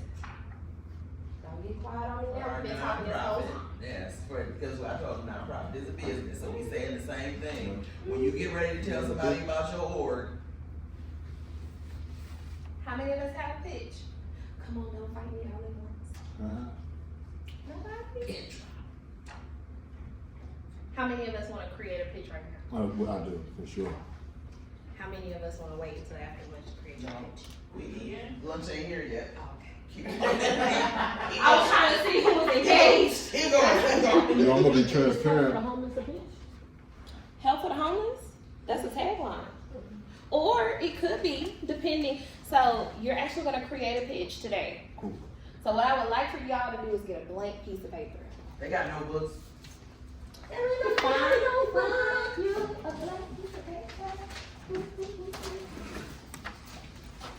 Do anybody want to try to give me a makeshift pitch? No answer is a bad answer. She looking like she want to do it. I read energy too. I'll get to it. Hold on, let me get this mic. She's like, yep, I want to try, but I don't really know for sure. That's why she didn't say no. She ready. You ready, girl? You ready? Ain't you the board president now? All right. All right, let's go. Yes, she is. Look at our president. I'll look away. Don't look away. Come on, Rolanda, you can do it. Let's go.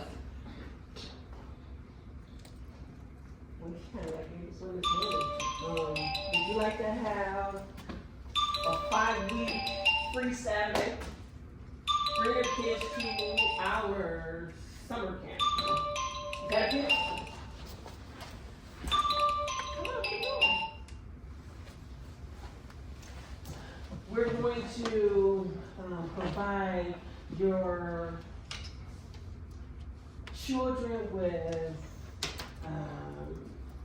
3 meals and interaction, one-on-one interaction with the greatest coaches in the city. Is that a pitch? Are you asking me or telling me? I told you I'm gonna challenge your mindset. Are you asking me? Was that a question or were you telling me that was a Come tell me. hello somebody? All right, go next. And we're gonna craft it, okay?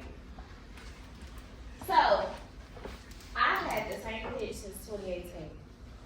I had only thing that changes is the services that I offer, and maybe the ending depending on who you know. Crystal, you have a pitch. Go on, Crystal. Facilitator communications help businesses and nonprofits. She brought you on. So my pitch is crystal clear communication helps businesses and nonprofits reach their goal at a sustainable rate for them. Okay. I can move sustainable. That's not an 8th grade word. Okay. All right, so I'm gonna give you guys mine. So mine is, hi, my name is Jerica Brown. I'm the CEO of the Browns Agency. We're a full-service business consultant agency specializing in marketing, branding, and business development. We service small to medium-sized business owners to help you minimize your expenses and maximize your growth.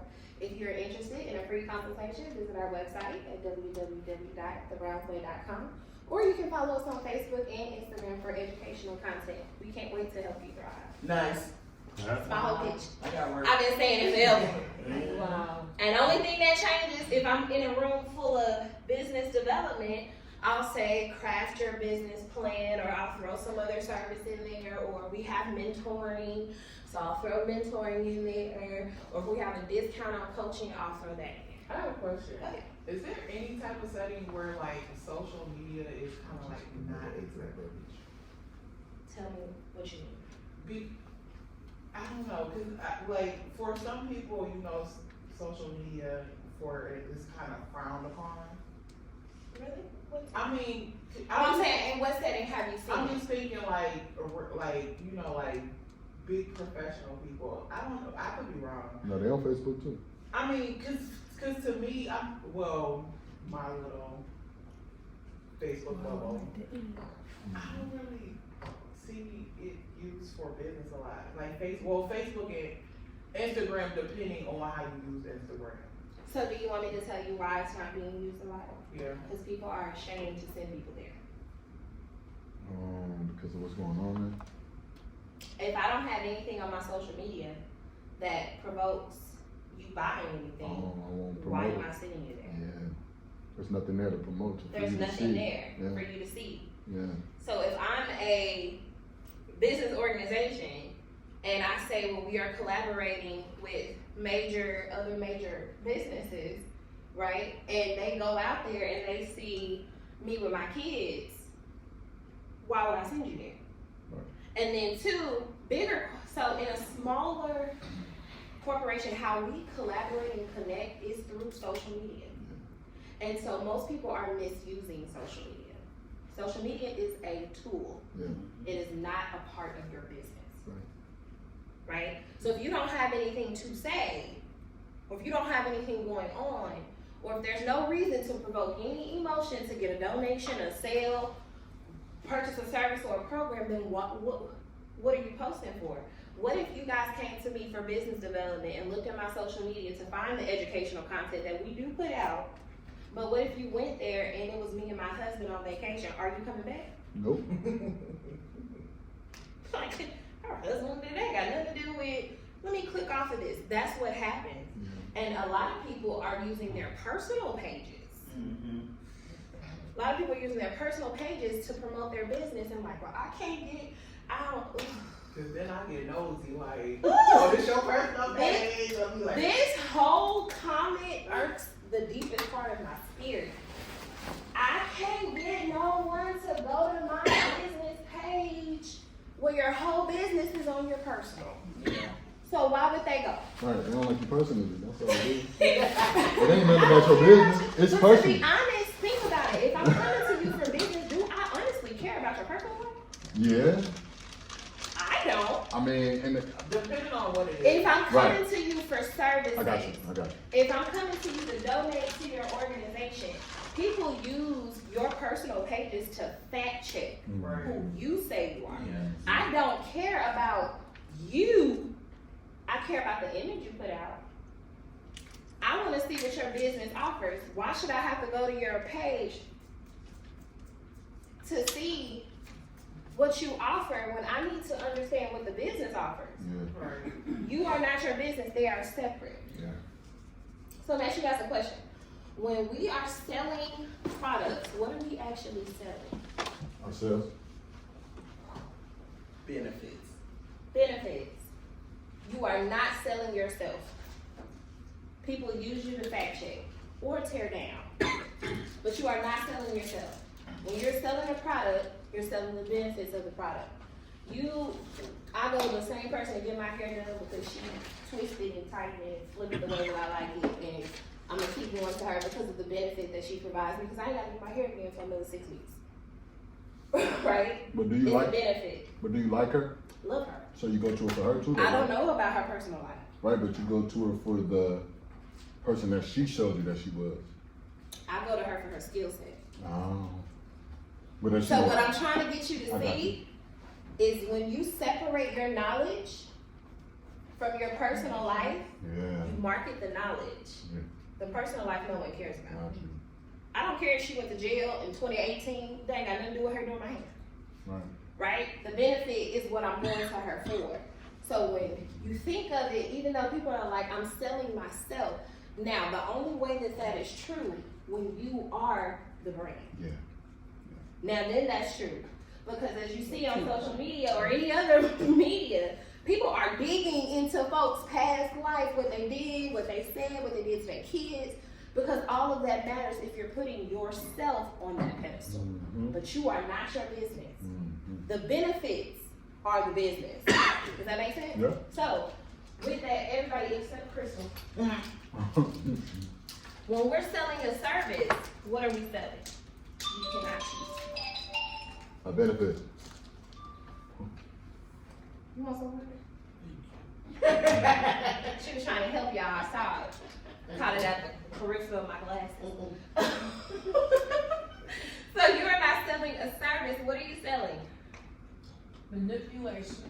Manipulation of The brand. Right. No. Come on, think about it. What people need. Manipulation of what you What provide. people need, y'all so close. Cause all this one word ties in all of that. Solution. Need. A solution, a need, that's a benefit. So you're not selling a service, you're selling, Yes. Yep. you're selling an experience.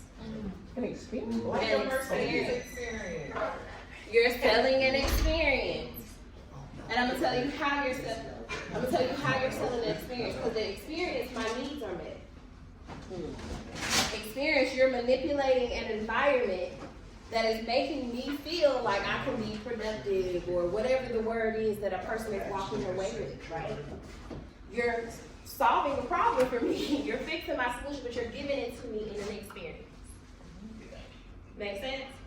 So if we ladies, if we gonna get our hair done and the vibe in the salon is right, I get a nice little small glass of wine for my service. I'm like, oh, I'm coming back, right? Because we gonna get our hair cut and it's all the guys in the barbershop kikiing and it's a good time and you get an escape for a minute. That's an experience. Yeah, no. Are you going back? We really go for this thing. I am. Yeah. We go to some restaurants. Oh, how many of you guys have said about a show of hands? I went to this restaurant because of the ambiance. I enjoyed the ambiance. The music was great. I'm going back because the music was top tier. We had a really good time. Did anything in there say about the cover charge? Did you say anything about the price of the liquor? Nothing but food. Nothing but the food and the vibe, Yeah. which is also the experience. So if you are not providing, what if some of you guys were putting on a summer program for kids, and one of the kids had a terrible time? People were picking on them, people were bullying them, but it's bullying them. The cost was great. You know, people were supportive, but their experience was tainted. Is that child coming back? No. Is the mama gonna have a lot to say to you? Oh yeah. Might say it on Facebook. So what I'm trying to get you guys to see is price doesn't equate to benefit and experience. Whoa. I go back to my hair story. The experience was great. When she hit me with that $200 bill, I said, baby, I don't care what this is. So let's break it down.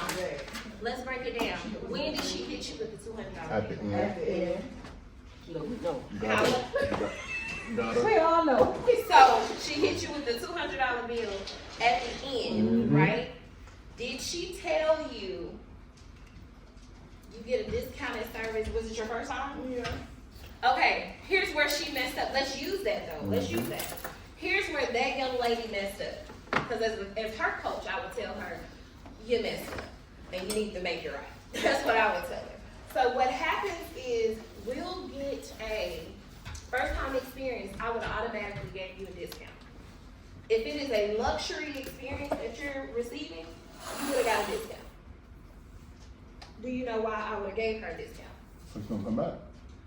She's gonna come back, but the price is you're gonna be able to justify the price of the experience. Right. Now, if she would have said, you know, our price is this price is normally this price, but because you're a first time customer, I'm giving it to you this price. And then if you do, we have a referral program where you refer a friend, you continue to get a discount on your pre-mix service. Would you have been mad? I don't know. That was just too much.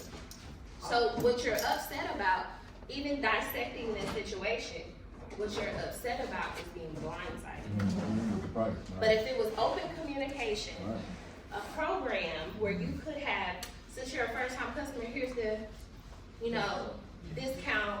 Hey, I would have asked you before you even booked, where did you book from? I was there in the salon. So you didn't like You book walked a in? service or You you walked walked in? I had got my makeup done there, and Uh-huh. then I was telling her how I needed my hair done. Oh. And I would have done a referral program with the makeup Right. artist. So it's not a you, it's a you because it's a terrible experience, but it speaks to her business operations. Because honestly, if I blindsided all of you and said today's class is $1,500, you're like, girl. My girl, this was free. Girl. I said, hold on, Chris, I thought he was all on the grant. Chris, hold on, what happened? What happened to the grant money? Like the treasurer is here, we don't work We out of here. I'm taking my president and my secretary, vice president, we out of here. But the key to this is open line of communication. And if you don't have any loyalty rewards programs, if you don't have any operations where you have a referral to the person that's next to you, I'm gonna credit it it to your failed business practices. Because that's what that is. That's a failure. And even if, did she even try to make it right? No. She showed me the price and then she was like, is that okay? I mean, it's not okay, but I mean, After I got my hair done. right, what am I, like, I believe in paying the people, but what am I gonna say? Right. I would say no, because where was that posted at? I would have handed, so what good business practices would have been giving you a sheet Well before. of Oh, you said services you want what? and There say, you well, go. here's the price, Here's the da, da, da, da, price. but for a first time person, you'll get half off. Yeah. Or you'll get 20% off. And if you refer somebody, next time you come, you bring I gave you a little whole punch card, you'll get it, you would have, honestly, how many of you guys would have returned? Oh yeah. Because I would have. So that's a failure on her part. And it's also to show you guys how much your customers actually care. Mm-hmm. Because then the value wasn't communicated, and to you, the price wasn't justified by the service. And she loved the service, so she already won. But if she would have did it correctly, she would have had you sold. The salon was like, I was sitting there like, dang, I wonder how she paid for this. That $200 she charged you. Yeah. And she showed me that $200. I said, oh, that's how she paid for it. She overcharged it. So what I want you guys to understand is your business operations, what you think as a business owner is, oh, that's not a big deal. It's a big deal. Yeah. And if I come in and say, well, hey, do you have a loyalty rewards program? You say no. Or do you have a referral code? You say no. What you in business for? How are people going to constantly come back? You're not making people feel special, and your operations are poor. So what are you operating for? How does that equate to a youth sports program? A youth sports program, it could be, you could do that in multiple ways. Well, I can tell you one thing that we do, and you can tell me. By bring a person for an enrollment, I'll give you a punch card, and after you reach 10, you get a free t-shirt. Okay. Well, we have a basketball league right now, and we pay so if you win the league, when you come back, your admission is free. That can hurt you. That can hurt you? I'm gonna tell you why. Why? You're getting too much away for free. Ah. And then if admission is how you pay your staff, or admission is how you guys take trips, now you have to come with the extra money that you just talked yourself right out So of. what would you recommend us do? I would say 10% off your next year enrollment. Percentage, okay. Gotcha. 10. Because you guys are a nonprofit organization. Right. It has to be a buy-in. Yeah. Has to come back. But you also have to do damage control now, because if you've told people that, that's what they're gonna expect, and if you don't follow through, Right. you shot yourself in the foot. All right, let me check my team and see if we told some people. Right, yeah. Okay, so after lunch, we're gonna have you guys create your own pitches. Nice. And then those pitches are able to be used as proposals too. So I want you to take this as serious as you possibly can, because you have to send out those proposals for interest, especially as a nonprofit organization. And if you don't do this right, nothing else matters. Nice. All right, we got plates, we got pizzas over there. They stacked up by space. Full. I love it. I'm ready. Like we got some work to do. So this right here, you got 2 pieces of paper from me. You have this packet here. Hear how thick it is.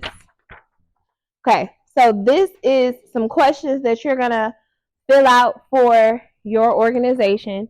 You should be able to answer these questions. By the time we finish here, majority of these questions should be able to be answered.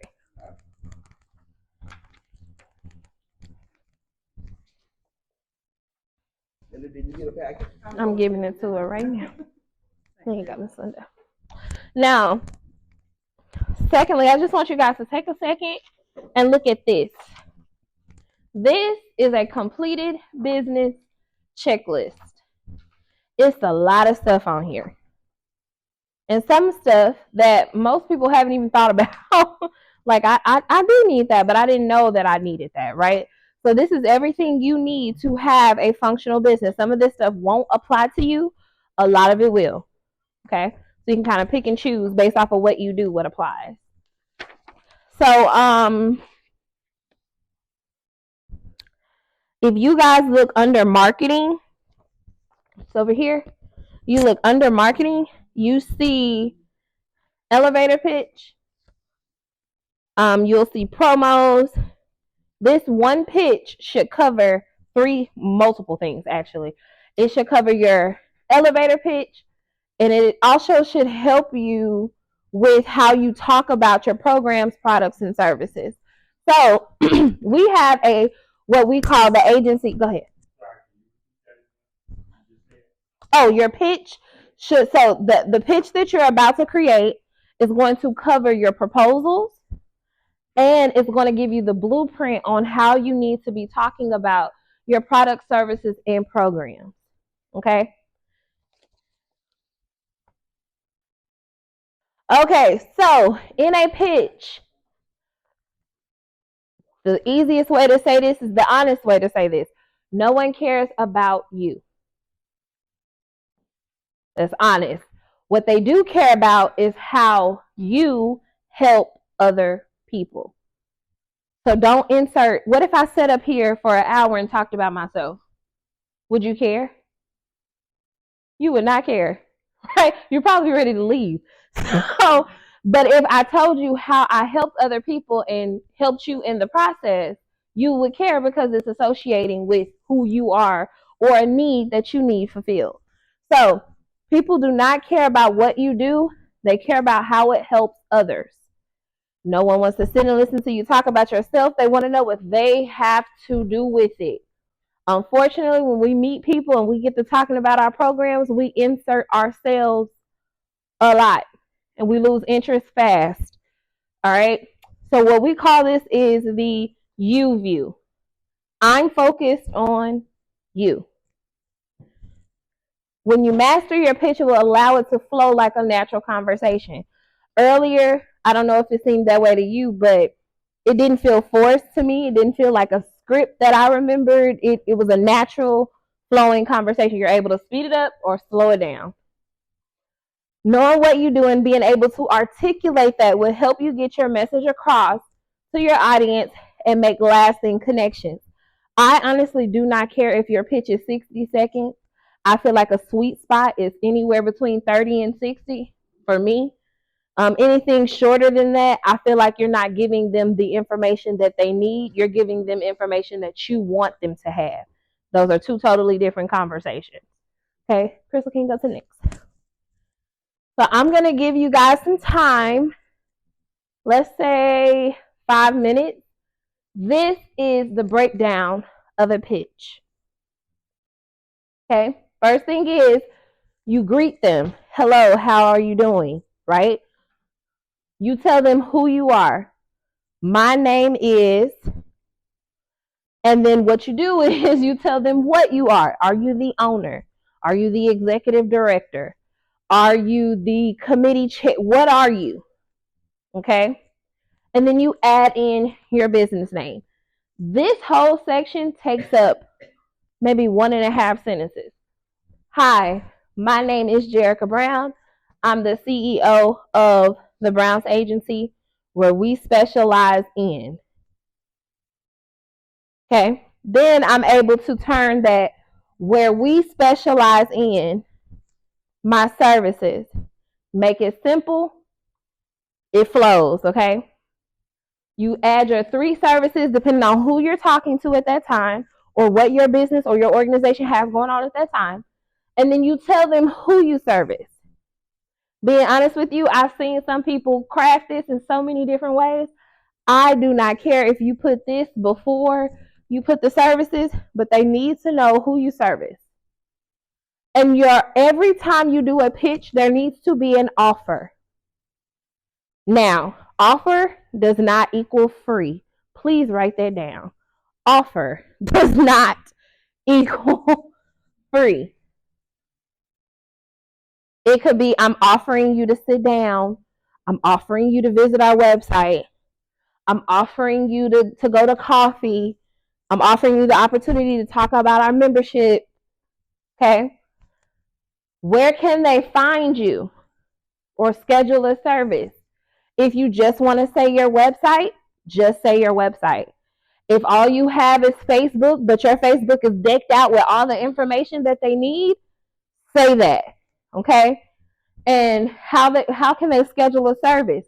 If you just have an email, say the email. If you just have a phone number, say the number that they can contact you. And closing. Tell me what you said earlier. You gave me something along, and I said that's falling under your tagline. Oh, help for the homeless. Help for the homeless. What are you excited to do? We're excited to offer you resources to offer help for the homeless. Right? I'm excited to help entrepreneurs thrive. That's what my business does. Everything we do, we help entrepreneurs thrive. Okay? Y'all should be thriving. No, I'm joking. But what are you excited to do? Because guess what? Our tagline is, at the Browns Agency, we help entrepreneurs thrive. It's just that simple. It doesn't have to be overcomplicated or none of that. Okay? Now, this section right here is when we get to talking about the money. Okay? Investor pitches. You always add a question. How many of you guys have had, by the show of hands, have had conversations with people, and in the mid-conversation you say, I'm sorry, what was your name? How many of y'all have done that? So let me tell you why you did that. Okay? You did that because they didn't say anything that piqued your interest up until the conversation that they were going on and on and on and on about. And then finally something that they said piques your interest. Do you want to take that risk when it's $10,000, $50,000, $20,000 on the line? No, you want them to be engaged in everything that you say. So you can come up with a statistic, a provable fact that hits a pain point. So if I was to say, did you know 80% of the children in Lucas County are failing in the educational system? Or if I was to say, that's one way, right? But what if I really hit a pain point? Did you know that statistically showing 80% of African American children will not graduate college? That's a pain point, right? And then I introduce myself. Hi, my name is Jerica Brown. I am the da-da-da-da of da-da-da-da. And we help children make sure that African American children exceed in graduation. We offer programs, the 3 services, right? And it keeps going all the way. Because now you got my attention with this.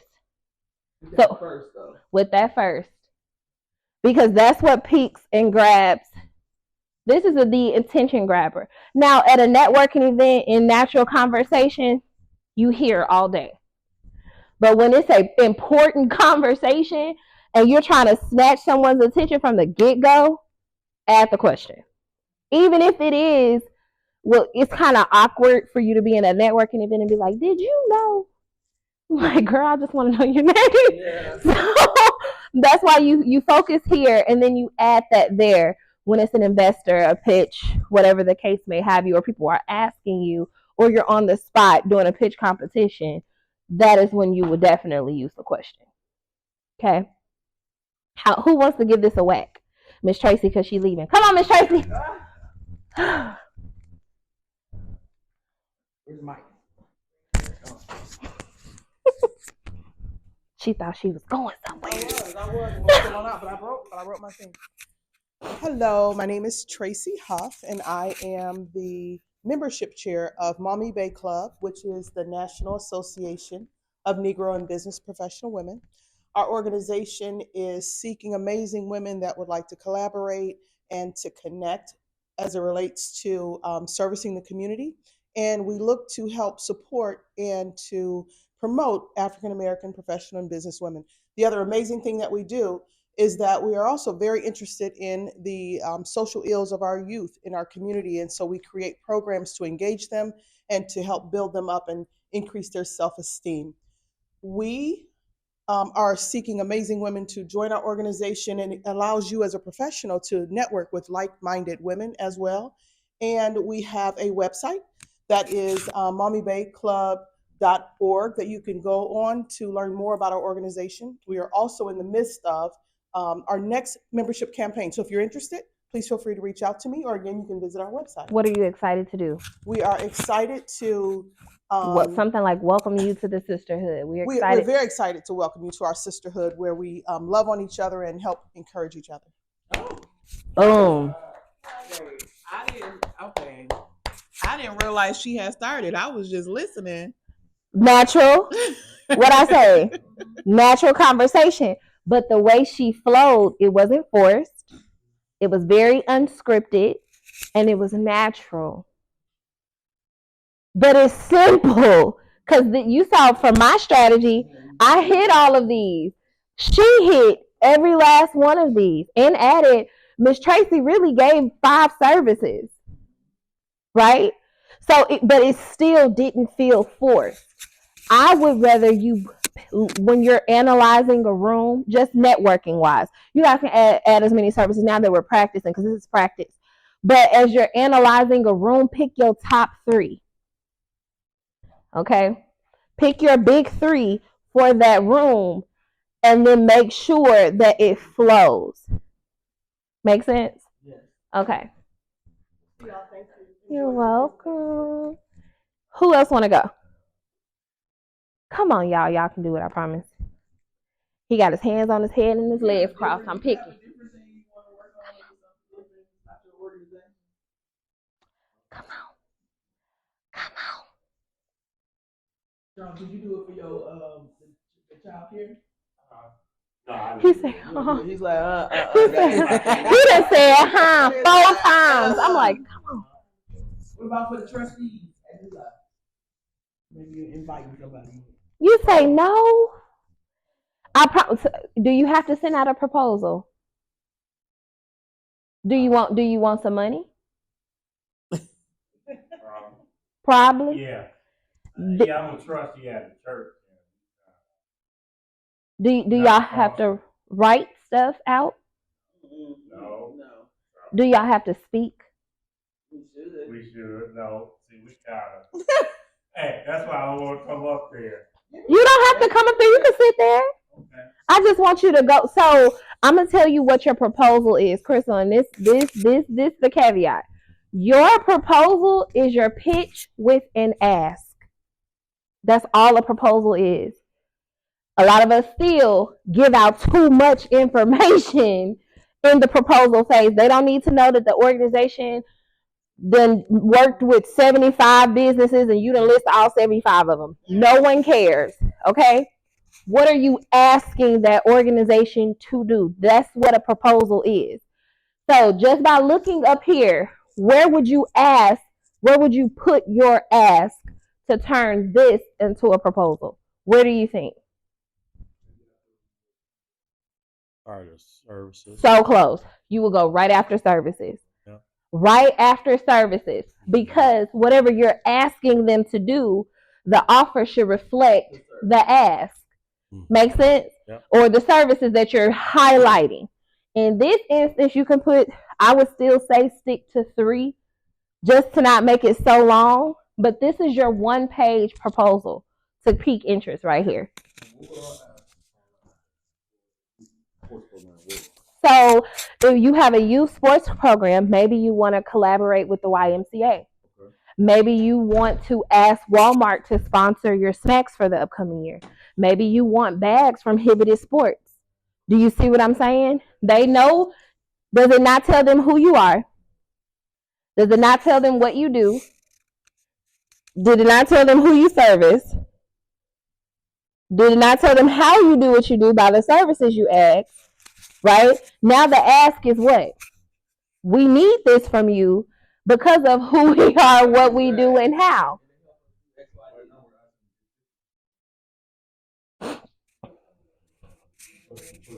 Detroit Lions. Here's your layout though. So let's Listen to you. Come on up. I'm just happy to be here. Come on up, y'all. Y'all can work it out up in the front. All right, let's do it. Yeah. You can do a 3P. You can do a 3P pitch. Okay. Go ahead, whenever you're ready. Work it out. Okay, hello. Look at the list. I'm gonna take you through it. You ready? Okay. We're gonna go through it. Director of Toledo Urban Youth Sports League. You said, Yep, what do Toledo you, Urban okay, Youth Sports League. That's our what do you business name. specialize in? We Yep, offer we offer sports programming for sports programming. What else? we offer sports programming, mentorship, tutoring, And and so let me show you something. When you say mentorship, key, you can add something in. Okay. So if I said, what you heard me say earlier was we offer, I thought said, when you say mentoring, you can say, what did you just say? Mentoring and tutoring. We offer mentoring and tutoring, and we offer mentoring, tutoring, and something else. So now, remember when I told you those three? It sounded like three, but it's actually 4 when you combine mentoring, tutoring, and so sports programming, mentoring, tutoring, mentorship, and tutoring, and give me one more. Combine mentor and tutoring, and give me one more. Sportsmanship, mentor, and tutoring. So what if I list the sports differently? Or sport? So hold on. So let's hypothetically say, because right now I'm ignorant. Okay. What is sports programming? What sports programming? Okay, so we offer sports programming. We offer soccer, basketball, flag football. Okay, so I'm 10. I'm 10. Do I know what sports programming is at 10? So craft a way to say it. So we offer a place where you can come and improve your skills, your sports skills. I'm 10. Oh, right. I'm 10. No, y'all cannot help him. You cannot help him. You cannot. Neither can you. All right. And Crystal can't cheat. So come on. Don't put me up here. All right. Start at the top again. All right. So hello. My name is Milton. I'm the executive director of TUYSL, Toledo Urban Youth Sports League. I'm fumbling, man. I'm trying. Come on. We offer a variety of sports. A variety of sports. From football from football to basketball. Too close together. From football. Are you talking to black kids? Or are you talking? Let's be real, okay? Let's be real. Are we talking to black kids? Are we talking to a mixed group of children? Are we talking to predominantly white kids? Are we talking to who? We talking to? We're talking to everybody. We're talking to everybody. So, what is a typical sport that white children play that black children don't? Oh, they might play. That you offer. You helping him? Yeah, it'll be soccer. Soccer. Okay. Because she has to do it. Y'all learning from him. That's what's happening. Did you see that? Yeah, they put me through it. They put you through the ringer. That's okay. That's all right. That's why she got to pitch a different program than you, so don't worry about it. You're doing the whole organization. They got to do something different. That's all good. Heavy lifting. That's good. That's good. So you offer a variety of sport programs from basketball, or which one you want to use? Football, basketball, don't matter. Basketball to soccer. Okay. Do you offer any specialized sports? Kids with disabilities? We don't. Nope. Okay. But we do travel sports, which is kind of a special. That's different from local. Local and travel. We offer a variety of local and travel sports ranging from basketball to soccer. Okay. Do you see how that explains to me as a mother the variety? Make sense? Okay. Right. So that's one.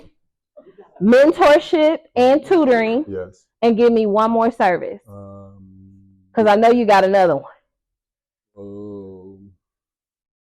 Are you catering to both boys and girls? No, just boys. Just boys. Yes. How would I know that? You won't. Somebody tell me what I said earlier. We only understand what we tell you. Okay, so if it's just for boys, you gotta tell me that. Right? So we offer sports programs for young men ranging from local and travel, ranging from basketball to soccer. We offer mentorship and tutoring. And what's the third one? Mental health services.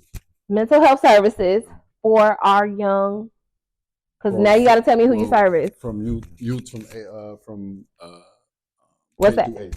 K through 8. K through 8. Do you go above 8? You don't. Okay, so K through 8. Right. Tell me your offer. What are you offering me to do? What do you want me to do? Come join us and have fun.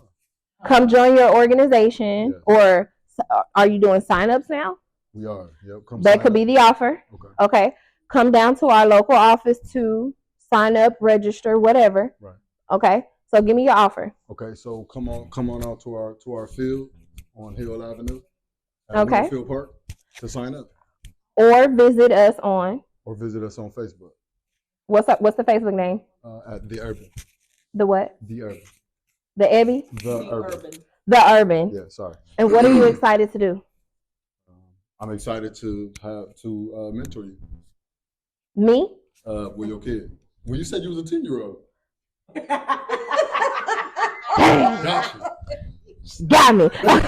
Okay, I'm the mama now. So what are you excited to do? I'm excited to take your son to the next level. So at Urban Youth League, we take kids to the next level. Hello? Yes, ma'am. All day. Yeah, So you're and beyond. I mean, we can keep going with it, but it gives you an outline. Yeah. Do you see how more effective that is? Sure. Right? So I'm gonna take you through it one more time. You ready? Or do you want me to back off and you do it yourself? Yeah. Let me take a stab at it. Okay. So hello, my name is Milton Ashford. I am the executive director of TUISL, Toledo Urban Youth Sports League. We offer an array of sports, local and travel, from basketball to soccer. Basketball to soccer, mentorship and tutoring, and also mental health services. We serve children from K through 8. Please come out to our field, Hill Avenue, Winterfield Park, to sign up, or you can find us at The Urban on Facebook. I would love to meet with your son and take him to the next level. No, give me some. I got beat up on the way there, but I made it. Now, if I'm Hibbity Sports, right? I'm Hibbity Sports. Tell me what you want me to do. I would love for you to supply us with basketballs for this year for our league. For our league. And what would that help you do?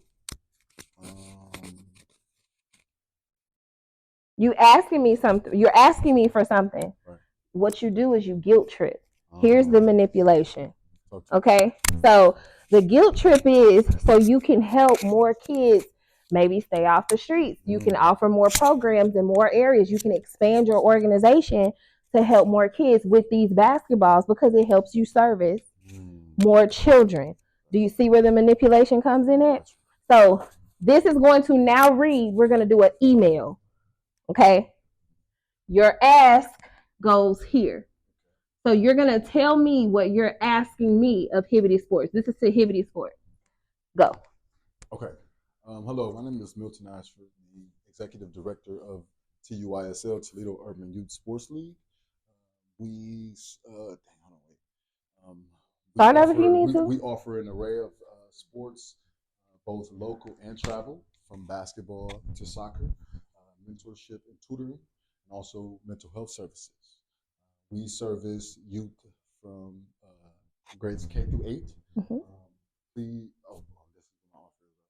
Your ask. What's your ask? My ask.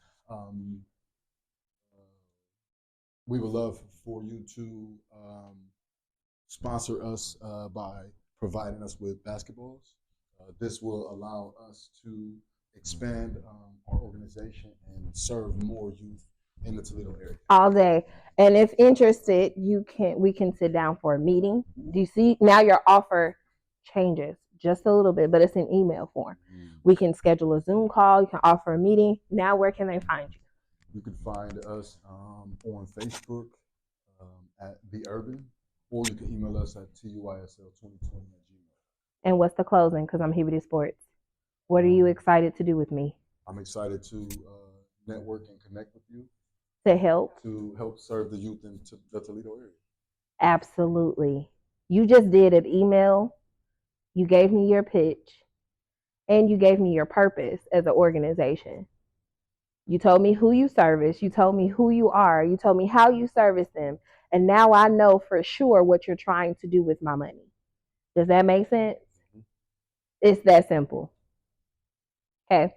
And even with that, now I'm going to take it one more step further. Say this is an investor pitch. Hit me with a pain point that most kids will never get to do.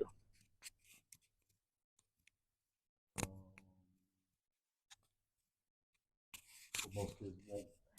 Think about the crime rate in the streets that kids are behind.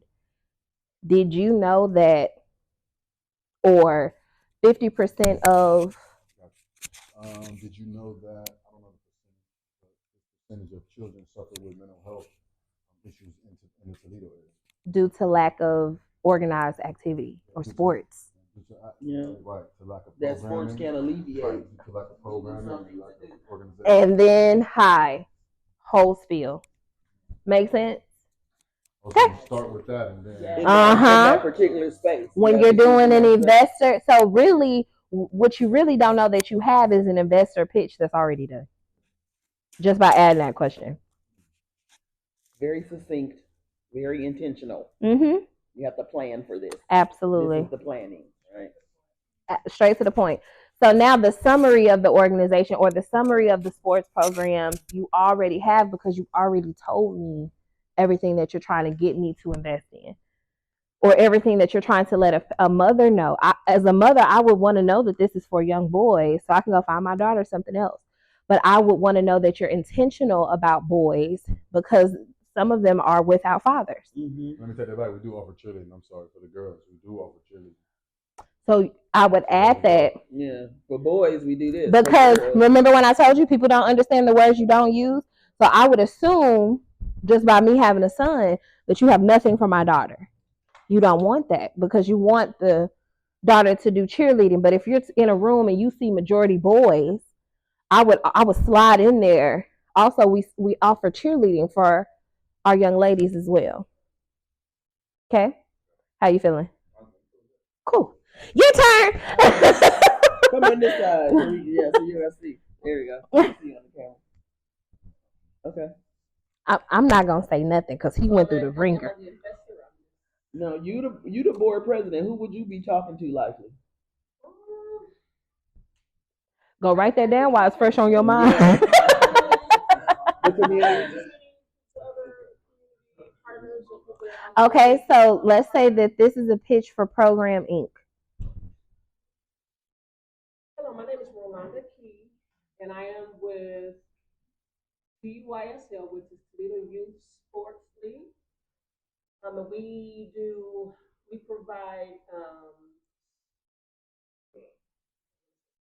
We provide sporting activities for young children between the ages of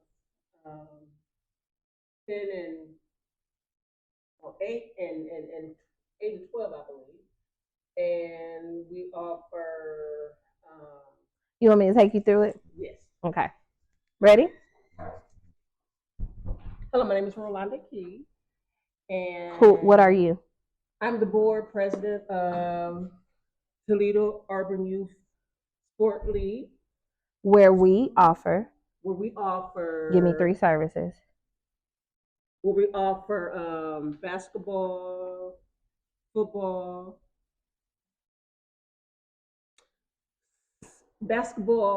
through soccer. Mm-hmm. Give me. Mental health and mentoring. Okay. Who do you service? And we service the youth, underprivileged youth. What's your offer? What would you like for me to do? Would you like for me to contact you? Would you like for me to spread the word? Would you like for me to collaborate with you? What do you want me to do? Are you wanting me to? We would like for you to donate to our organization. Okay. donate to our organization. What does my donation do? Your donation will allow us to provide additional services. Stop. Did you see how natural that was? Because you were confident in what you said. Come on. So we would like, we would like for you to donate to our organization so that we can provide additional services to our children and also those who are unable to afford to pay the league fees. They still will be able to. Where can you can donate at? Oh, and you can donate website. At our website. Did you say? Oh, I almost failed. Did you say Cash App? Whatever the square. There you go. Come on. Yes. You can donate on our website. On our website. And we do also have. PayPal. Okay. And what are you excited to do?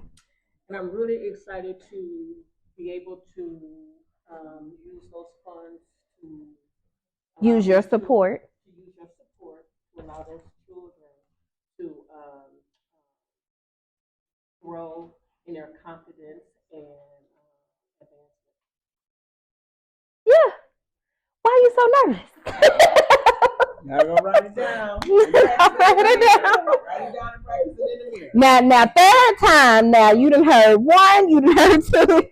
Now you're number 3. We already got it. I mean, we short on time. She said we short on time. The faster you go, the quicker it'll be. So you can do if you have something separate of your own that you want to do, you could do that. Well, I started a business back in New York, but I didn't. You could transfer. Yeah. Never too late. Never. Paperwork. It was a girls' mentorship. Well, tell me about it through your pitch. Okay.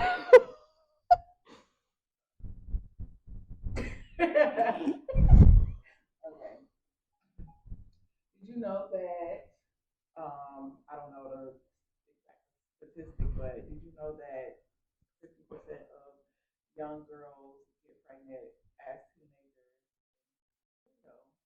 Hey, my name is Heather. I am the founder and president of Covenant Girls Mentorship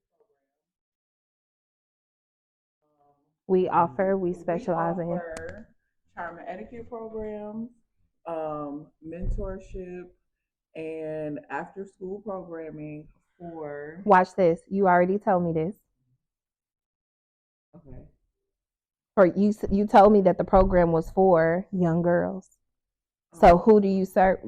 Teenage girls with your statistic. Teenage girls between the ages of 12 and 18. Okay. And what's your offer? I offer you, well, I don't want to say I offer. What would you like for me to do? Check out our website at kingdomcovenantgirls.com, where you can find out all the things that we offer in detail and what our daily schedules are. I am so excited to work with you. Absolutely. Wow. Absolutely. Boom. Yep. Pitch, proposal, because all you got to do is add an ask in there, and the investor situation. Do y'all have any questions about this? You ready to move on? Tina. Miss Tina, you wanted to go?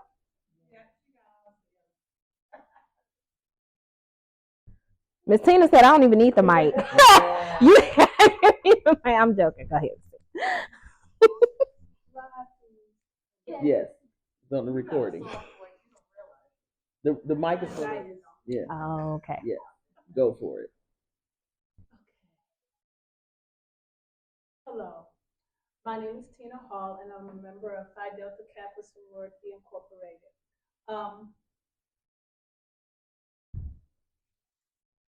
National Sorority of Phi Delta Kappa is a professional organization of women in the field of education. We are dedicated to training youth, 9th to 12th grade, invigorating personal growth among educators through professional development and mentorship, and providing services to our community. And right there, I need to put what kinds of community service we do? Actually, no. Or can I just? You leave could it? you can leave it as general as that. Yeah. Absolutely. But if you're pushing a program, right? If you're pitching a program, you would tell me about the program. This one I just did if I were talking to another woman. Mhm. Okay. Because honey, you at the offer. Mm-hmm. you done she's so cold, she done skated through it. What you want them to do? Yeah. You told me about Yeah. young The people. way I have it written, Put it together. Go ahead. No, go ahead. I'm offering the opportunity to discuss with you membership with our illustrious sisterhood. You can find more information about our local chapter on our Facebook page, Beta Gamma Chapter, National Sorority Phi Delta Kappa Inc. I'm excited to talk to you in regards to our sisterhood and to provide more information with you. I have nothing to say. All I would do is type it up. I honestly, if I were you, I wouldn't tweak it at all. Crystal said I redid mine. Crystal been over there writing. I did want to see that.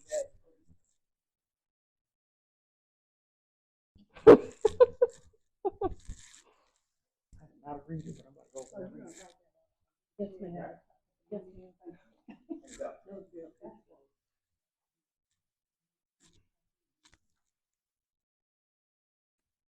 Hello, my name is Crystal Taylor, and I'm the president of the Maumee Bay Club of the National Association of Negro Business and Professional Women's Clubs Incorporated.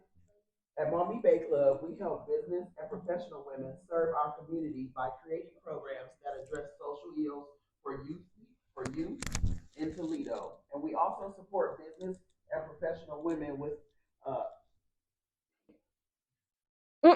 You also support business and professional women, personal development. with personal development and growth opportunities. What's my offer? What are you offering? Today, I'm asking for sponsorship of our HBCU College Tour. The HBCU College Tour offers high school students, rising sophomores through rising seniors, to attend a week-long program. That's too much. That is too much. That's too much. Mm-hmm. That's too much. For our HBCU college tour. Because now you done led us into something else. So just say a sponsorship to our HBC college tour, so we can use how many kids could you bring on with their sponsorship. All right. So today I'm asking if you would be interested in providing a sponsorship for our HBCU college tour that will allow us to add 15 additional kids to our already 30 and have them come to. Do I got to say that?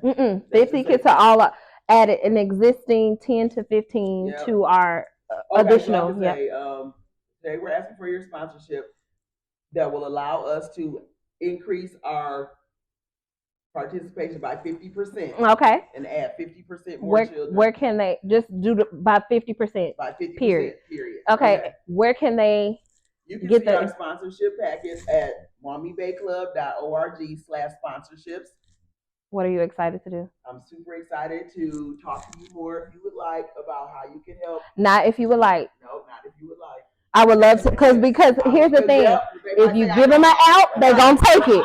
Do not give out. I'm excited to talk to you more about helping our students get to find their college of their future. For higher education, absolutely. Okay, right. Boom, write it down. That's a lot. Write it down. Yeah, that's a lot. Okay. Mm-hmm.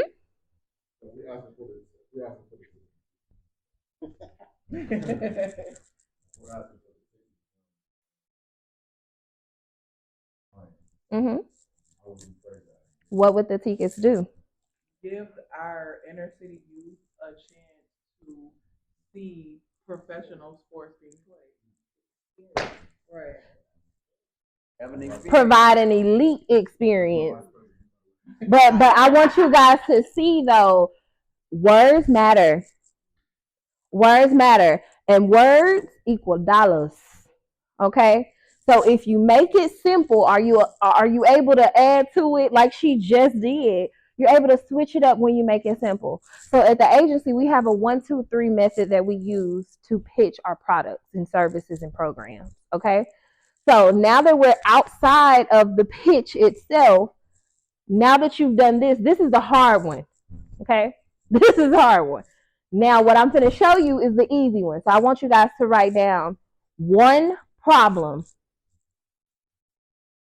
literally one problem, one solution, 3 benefits. One problem. With everything with me, it's always mental. One problem, one solution, 3 benefits. One problem, one solution, 3 benefits. So watch this. The solution is your program. Solution is your product or service. That is the solution. One problem, one solution, 3 benefits. So the solution is whatever the program is. The program, the product, or the service.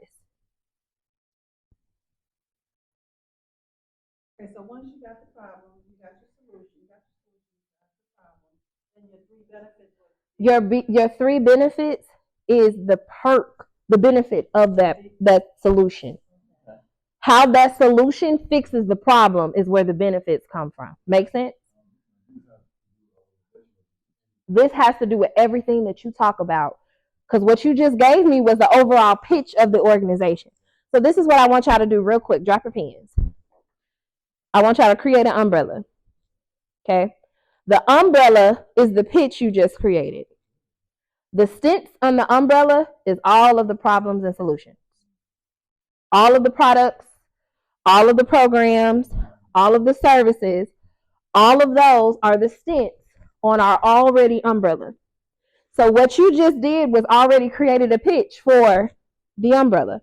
Now you have to communicate the benefits of the programs, products, and services. Does that make sense? Mm-hmm. Now, what I'm giving you now is how you pitch those program products and services to the general public. Is it making sense? So whenever you think about the major pitch you just created, umbrella, when you think about the agency's 1, 2, 3 method, you think about product, services, and programs. So somebody give me a program that they offer. Mental health services. They got a lot of problems, right? Okay, so mental health services. Give me a problem.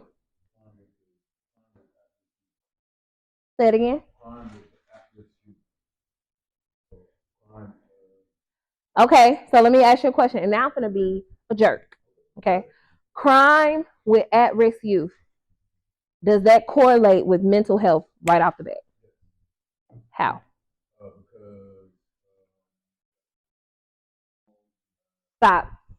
Dysfunctional homes is the problem. Do you see what I just did?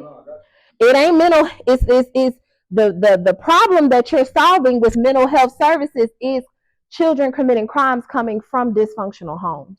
You told me crime. So if my baby is out here committing crimes and he just sold petty theft $5 thing from, that's not really hitting a pain point for my child.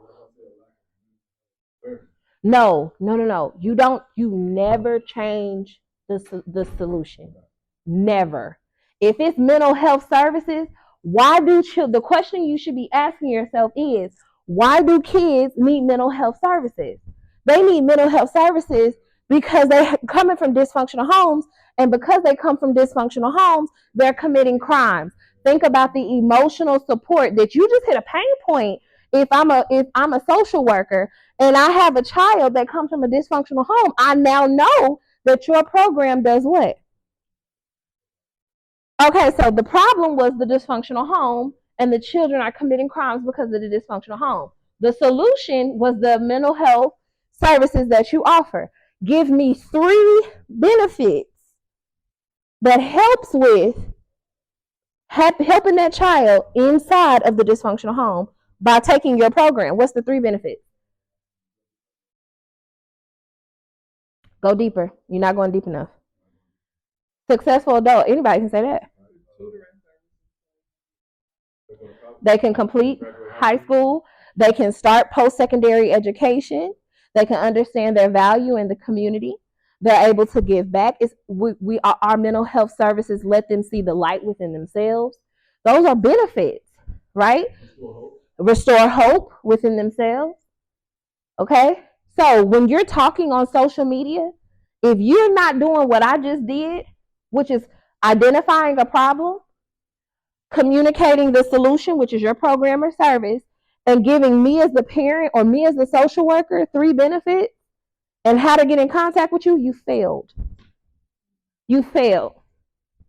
Nothing that you said prior to matters, because that's who you're trying to reach, is those kids. But you're not using the words to reach those kids. So I'm not interested. You're giving me general answers. That's why you need to go deeper. This is what makes sales. This is what makes donations. Our mental health services address these problems. Everything that y'all do within your organization addresses a problem. You have to tell me that. Because again, going back to it, I don't know words that you don't use. I'm going to assume. And would you want me assuming when you can give me the direct answer? No. So tell me. Okay, so if the mental health helps kids from dysfunctional homes, 1, 2, 3. Now, I'm going to add 2 more to it. Every social media post, every commercial, every video, you can propose a question. Okay? Do you have a youth from the ages of, is your community full of crime violence? That's the question. At whatever the organization is, we offer mental health services to address the needs of children who come from dysfunctional homes. The benefits of our services are 1, 2, 3. Contact us today to sign up.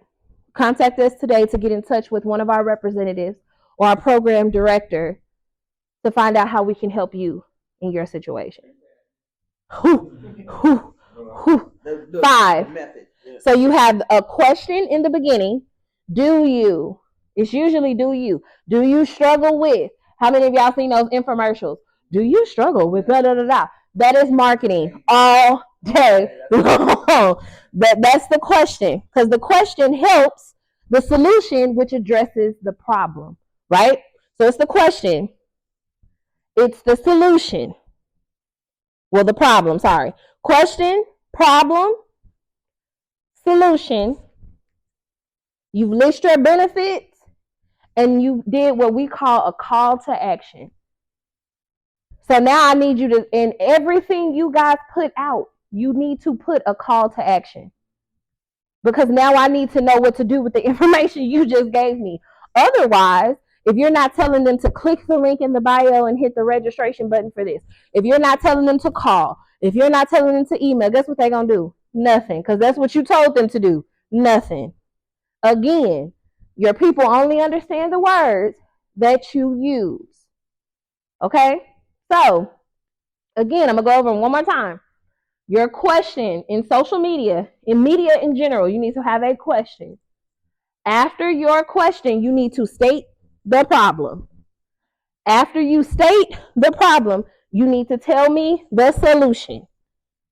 After you tell me the solution, you need to communicate the 3 benefits. And after you tell me the 3 benefits, you need to tell me a call to action. Okay? Question, problem, solution, benefit, call to action. Those are your top 5. Top 5. Question. I'm gonna say it again because this is marketing. This is why you're paying people millions of dollars to do this stuff when you need to understand it for yourself. Question, problem, solution, 3 benefits, call to action. Now, guess what you do with all of that? You can turn it around, add your name, who you are, what you are, your business name, question, problem, solution, benefit, call to action. With all of that, you just pitched to me your program. You just set the foundation for a proposal for your program.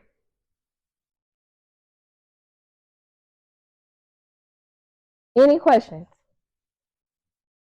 Y'all look like I just beat y'all up. I did not beat y'all up. Man, They gonna be mad man, they can watch the video.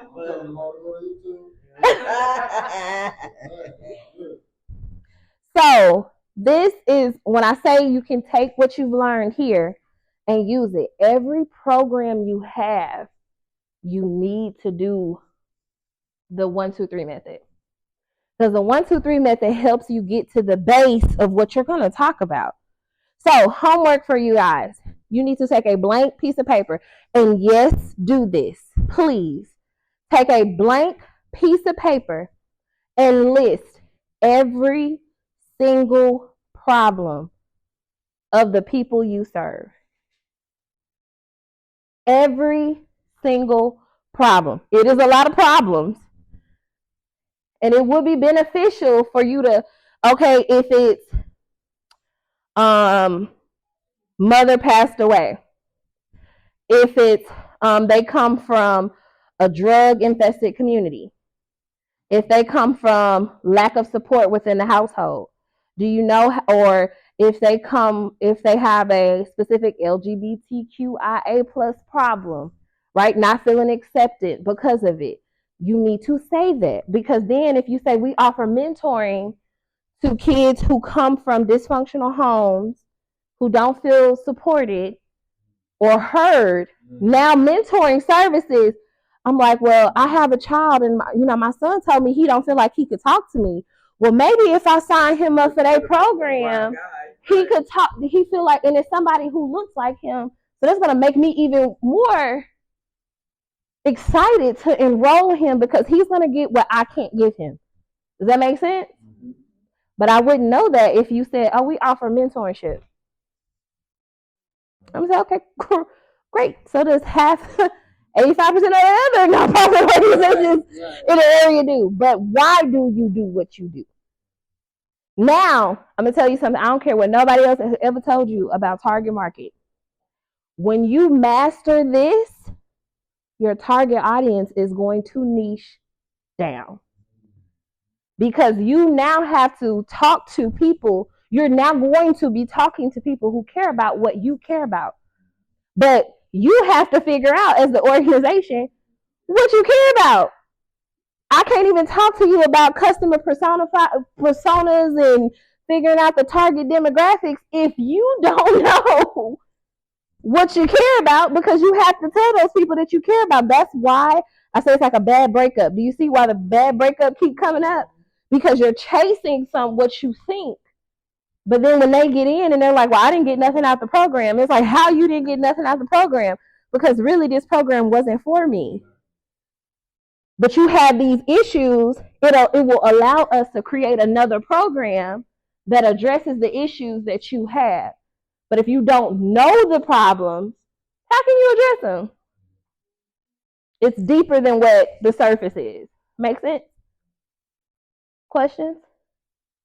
Comments?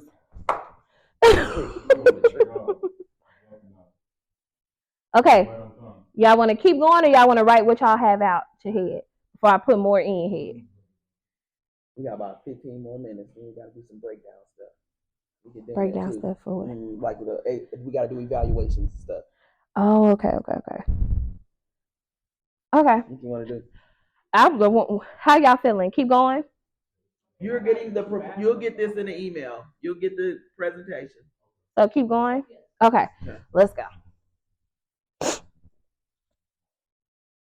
We've already know how to do this. We already did it, right? Okay, go to the next slide. They just got a press release. You already have press release? Okay. Maumee Bay one. Look at that. Go to next. Let's see, is it anything on here? Official statement, these press release, anyone? No, only thing that I put in here, if you go yes, ma'am. Okay. Okay, so when you did the press release, so this press release is before the program, before your program happens, you do the press 2 to 3 release? weeks before. Yes. The news media do not circle months ahead of time. Nope. They want to see it and put it out immediately. So that's why it usually says for immediate release. Right? You send it so they got enough time to talk to their editors, talk to whoever they gonna get to come out there, schedule it for them to come and do what they're gonna do. 2 to 3 weeks. And the other part to this is, I'm gonna tell you a workaround.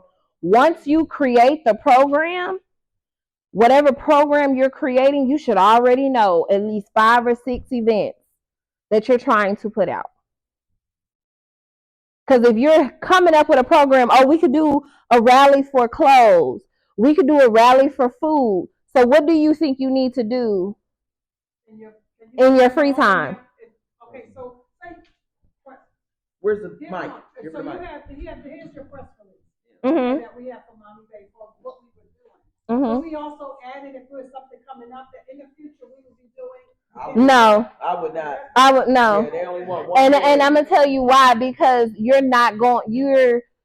don't know what you're going to be doing exactly at that time. So then you're creating more work for yourself.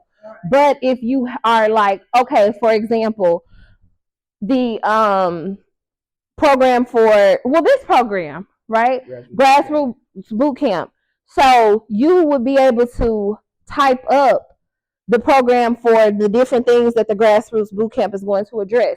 You could do 5, maybe pick 5 of them, lay out a press release. Actually, if you hit next, I have the breakdown.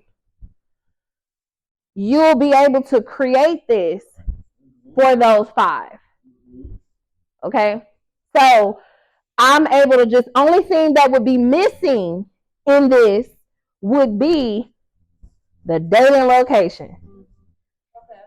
So when you create your program, you should at least I would tell you, best practices is to create 5. So if you're having enrollment coming up or join for your boys, go ahead and see what our enrollment dates. We're doing enrollment. We're doing a career fair. Lay those events out already so you're not creating more work later. And by your pitch, let's go through this real quick. The title is whatever the name of the event is. The summary. What is the point of the event? What do you do? The point of the event is exactly what are you trying to get out of it? Same question I've been asking ever since we've been in here, right? Date, location, whatever. Detail announcements and provide all the necessary information. Is this not your ask? It's already done. Yep. It's already done. But this is essentially about us section. Did you not tell me who you were? You can now include how long your organization's been in, how many kids you've affected, right? And then end it. If you look at that press release, and I gave you the Maumee Bay one and the multi-faith one because I talked earlier about the market and how you got to have those relationships with people when you send the press release out, send it to the right people. We have a press list, but if you know the people, because PR is goodwill, you got to know the person you're sending it to so you can get the coverage, right? It makes a difference. It makes a difference. Because we sent both of those out. Channel 11 came to the Multi-Faith Council. We know we live in Toledo. They're going to come to that majority organization. But when it came to Maumee Bay, Artisha came from the Truth, and that was the only person that came. Even though I sent it out to the exact same list. Only one other thing, too, on the Maumee Bay one, I stuck the money down low, and that should have been up high in the who, what, where, when, and why. But on the Multi-Faith one, I corrected that and put everything at the top. And I put the money at the bottom because we didn't have a good way for people to buy tickets. We wasn't on Eventbrite. We wasn't selling them on our website. So I put that low. So that's the only thing. But press releases and all of those things, they are a boilerplate process. And if you do this process that Jerica is talking about, it's going to fill itself in very nicely. and then you just curate your own list. I will send you a media list that I have and use, but if you are on LinkedIn, start talking to these different people, like these news channels, and send your stuff to them so they can sing your song at the place. Because if you send it to the editor, he gonna be like, I don't know them. No. Right? But if his worker come in that you have a relationship with and she's singing your song for you, then you have a much better chance of getting that coverage. So I'm gonna tell you guys, a media kit, you need one. Just flat out. Your organization, this is your internal operations on paper. Meaning, inside of a media kit, it shows your strengths in the organization. Where do you think your strengths come from? Your metrics from your program, your successes, how many kids you've sent off to college, how many people in the community have you helped. This also will help, a media kit also helps communicate why you don't have to put anything about your money in there. All of your media kit should just be strictly impact. Like that annual report we talked about. Impact. And then you should have a picture page of the different people within the programs that you've offered. Like if it's a kids over here doing a college fair, picture of that. If it's a Detroit Lions situation, the kids enjoying that. You have to show the diversity of the program the success rate of the programs within your organization. Some people, now, a media kit is also used for public figures. It communicates their rates, all of that thing. So you could use media kits in both ways, but it's mostly to show off who you are. So I'm going to ask you a question. When should a media kit should be sent out?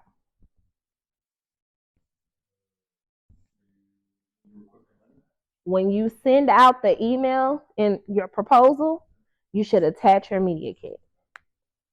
Because it shows them the organization, so they can go to the website and all that great stuff, but it shows them the organization in a whole. Make sense?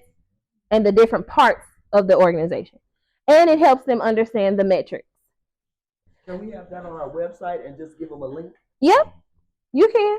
You can do a media kit in as long as it's a 3 to 5 page document.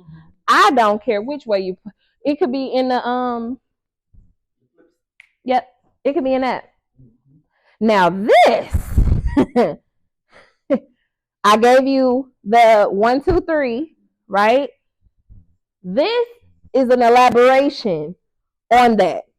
Okay, so after you send out a proposal, let's go through the different steps of meeting people, networking, really getting out here, feet on the ground, right? I meet someone at a networking event. I give them my pitch. They're interested. I hand them my business card. They say, well, hey, send me something over. Let me take a look at it. Guess what I'm going to send them? My pitch with an ask, okay? I'm going to send them a proposal. I shoot my proposal over, and they say, oh, yeah, we're interested. Do you have some type of presentation? Where is it coming from? Pitch deck. Because now we're a little bit more specific. So you gave me your overall pitch with an ask. That was your proposal. Now you're going to give me the problem you're addressing, the solution to the problem, 3 benefits of it, and you're going to tell me how I fit into this. This is a sales presentation because you're selling them the program. Now, here's where people mess up when it comes to pitch decks and proposals. They use the proposal to say all of the stuff about the organization and the program and how the program works and all the benefits of the program, and they wonder why organizations look at that and say, oh, well, we can do that. We don't need to pay them, collaborate with them to do that. So let's just take this paper, give it to our director of operations, and then they use your stuff because, one, you gave them entirely too much information. Why do you think I keep using 3? So if I give you the benefit, but I give you the benefit of it, I'm telling you the ingredients, but I'm not giving you the whole sauce. There it go. Problem is you're using your proposal, and somebody said, well, I've had people say to me, well, I sent them a proposal and they never got back to me. I said, send me the proposal. Baby, this is 6 pages long.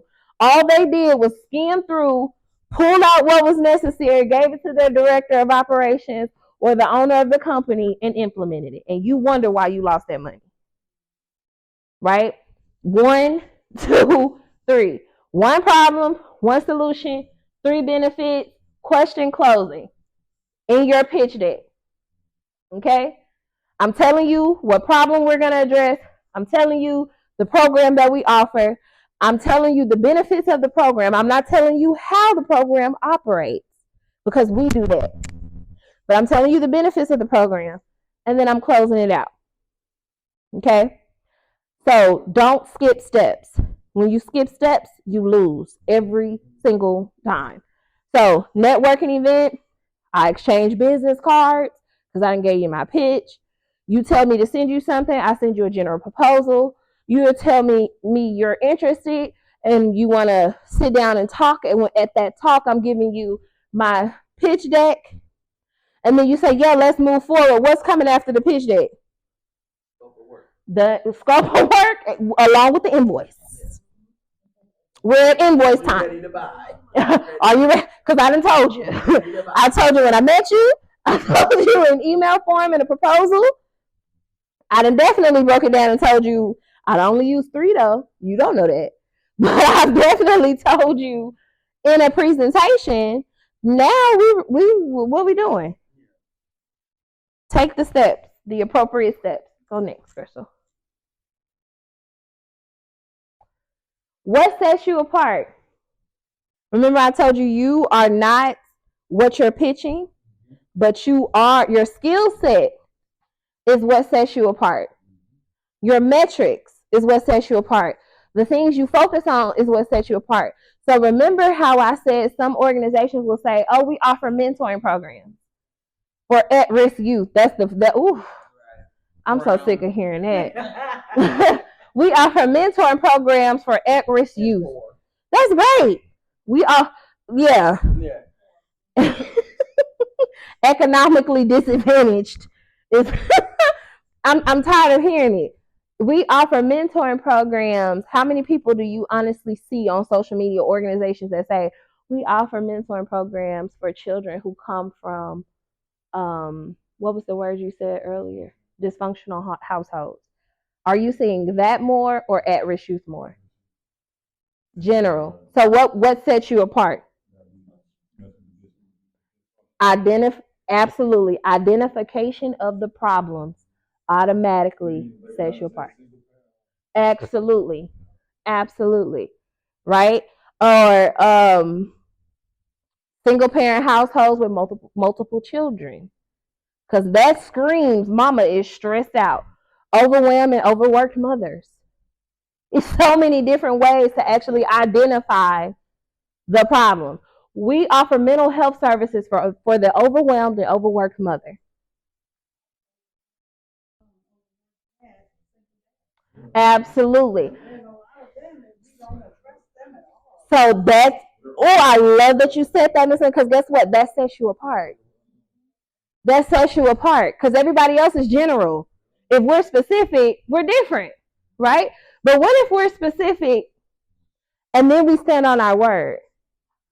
And then we have a fantastic follow through.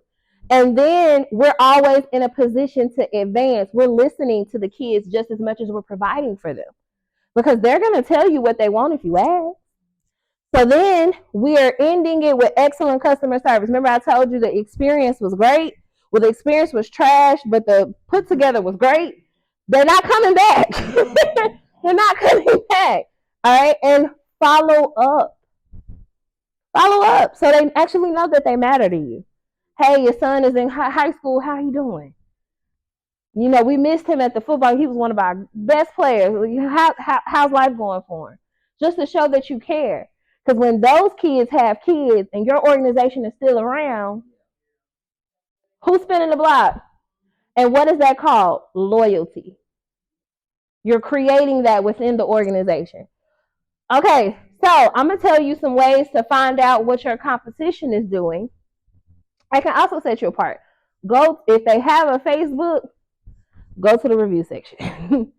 Go to the review section. If they have a Google, go to the review section. Here's what you can do on Facebook though. Inside of the Facebook reviews, it tells you who's sending the message. So guess what you can do? Send them out a message. Hey, I'm so sorry that your experience was this. We saw that. We would love to offer you. Hilarious. Been doing it forever. Through the back door. Because you left a 1-star review and we're sorry that your experience was this with this organization, but we're more than happy to fill that void and offer you 10% off on enrollment. It's hilarious, but it ain't never not worked for me. Ain't never. Now, Google has gotten, some people have reported it to Google. So, hey, they still in our, So Google has gotten smart by not putting the person's name so you can click and send them a message. But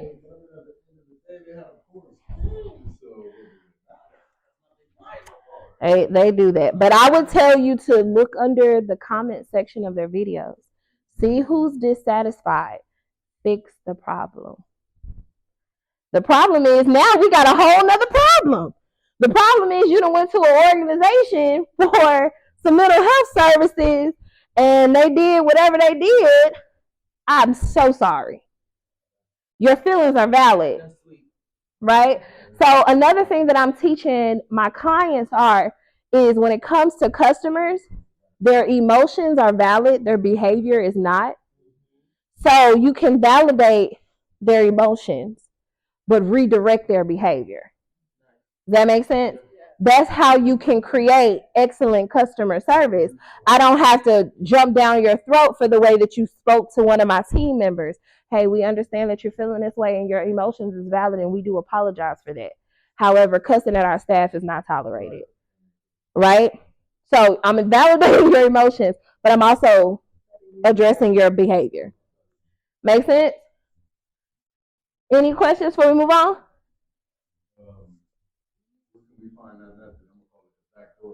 Well, it says right there. Go to their reviews. It's coming. Yeah, we'll send it out. He make sure. Yeah, Okay, go to next slide. Now, how much time do I have left? You got about 4 minutes. Oh, okay. So I'm gonna go through this really quick. You guys will get this, so it'll explain it. So when you get it, you can elaborate on it. You have brand voice.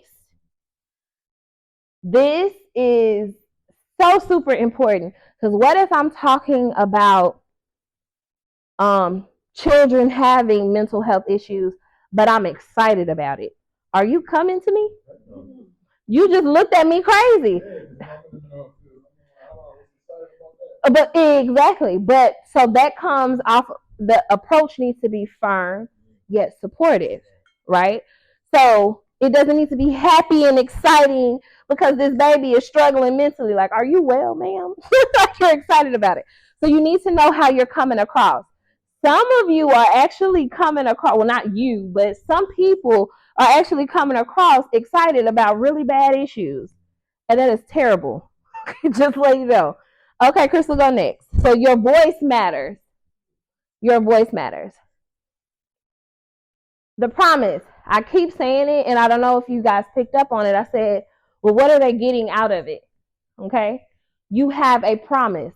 Now, this is not to be mistaken for your mission statement, but a part of your promise can go into your mission. Some people go and look and say, what should the mission be of our organization, right? I told you guys my promise is to make sure that every interaction we have, you thrive. That's my promise. That's what I'm going to do every single time we interact. What are you doing for those children or for the women in your community or the men in your community that after every interaction, what are they walking away with? Hope. So you're restoring hope. So our mission is after every our promise is we promise that after every interaction that you have with us, we're going to restore hope. Now, here's the thing. Make sure that you can keep up with that hope. Don't say it's something else. The promise is something that you can't fulfill, because then you're creating a deficit for you and your organization. So be it whatever the promise is, make sure you can follow through on it. Okay, Crystal, go next. Mama's done. Vision and values.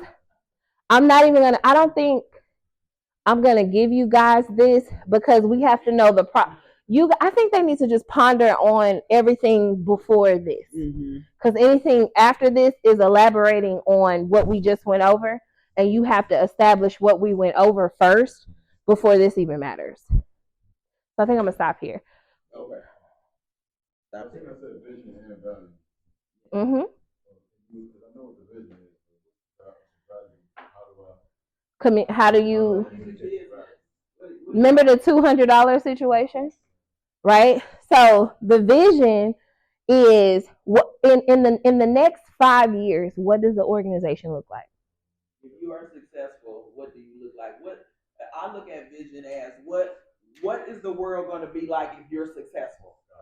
And that's what you need to communicate when you speak of the direction that the organization is going. How better is your community because your organization exists in it? That's the vision. Now, value is if you ever sold the company, transfer ownership, what is the monetary value that you can add onto the vision that you already told me is going to be in place? But you have to already put things in place before we can even know this.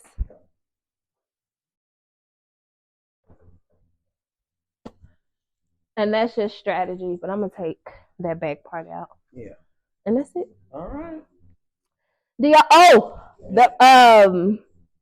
I'm going to take out everything up to vision and values. Okay. Because I want you to implement everything before. You guys have any questions? Excellent. No questions? Okay. Questions? Can we give her a hand? Thank you. Fantastic.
Don't play with it, don't be dishonest. Ay, still not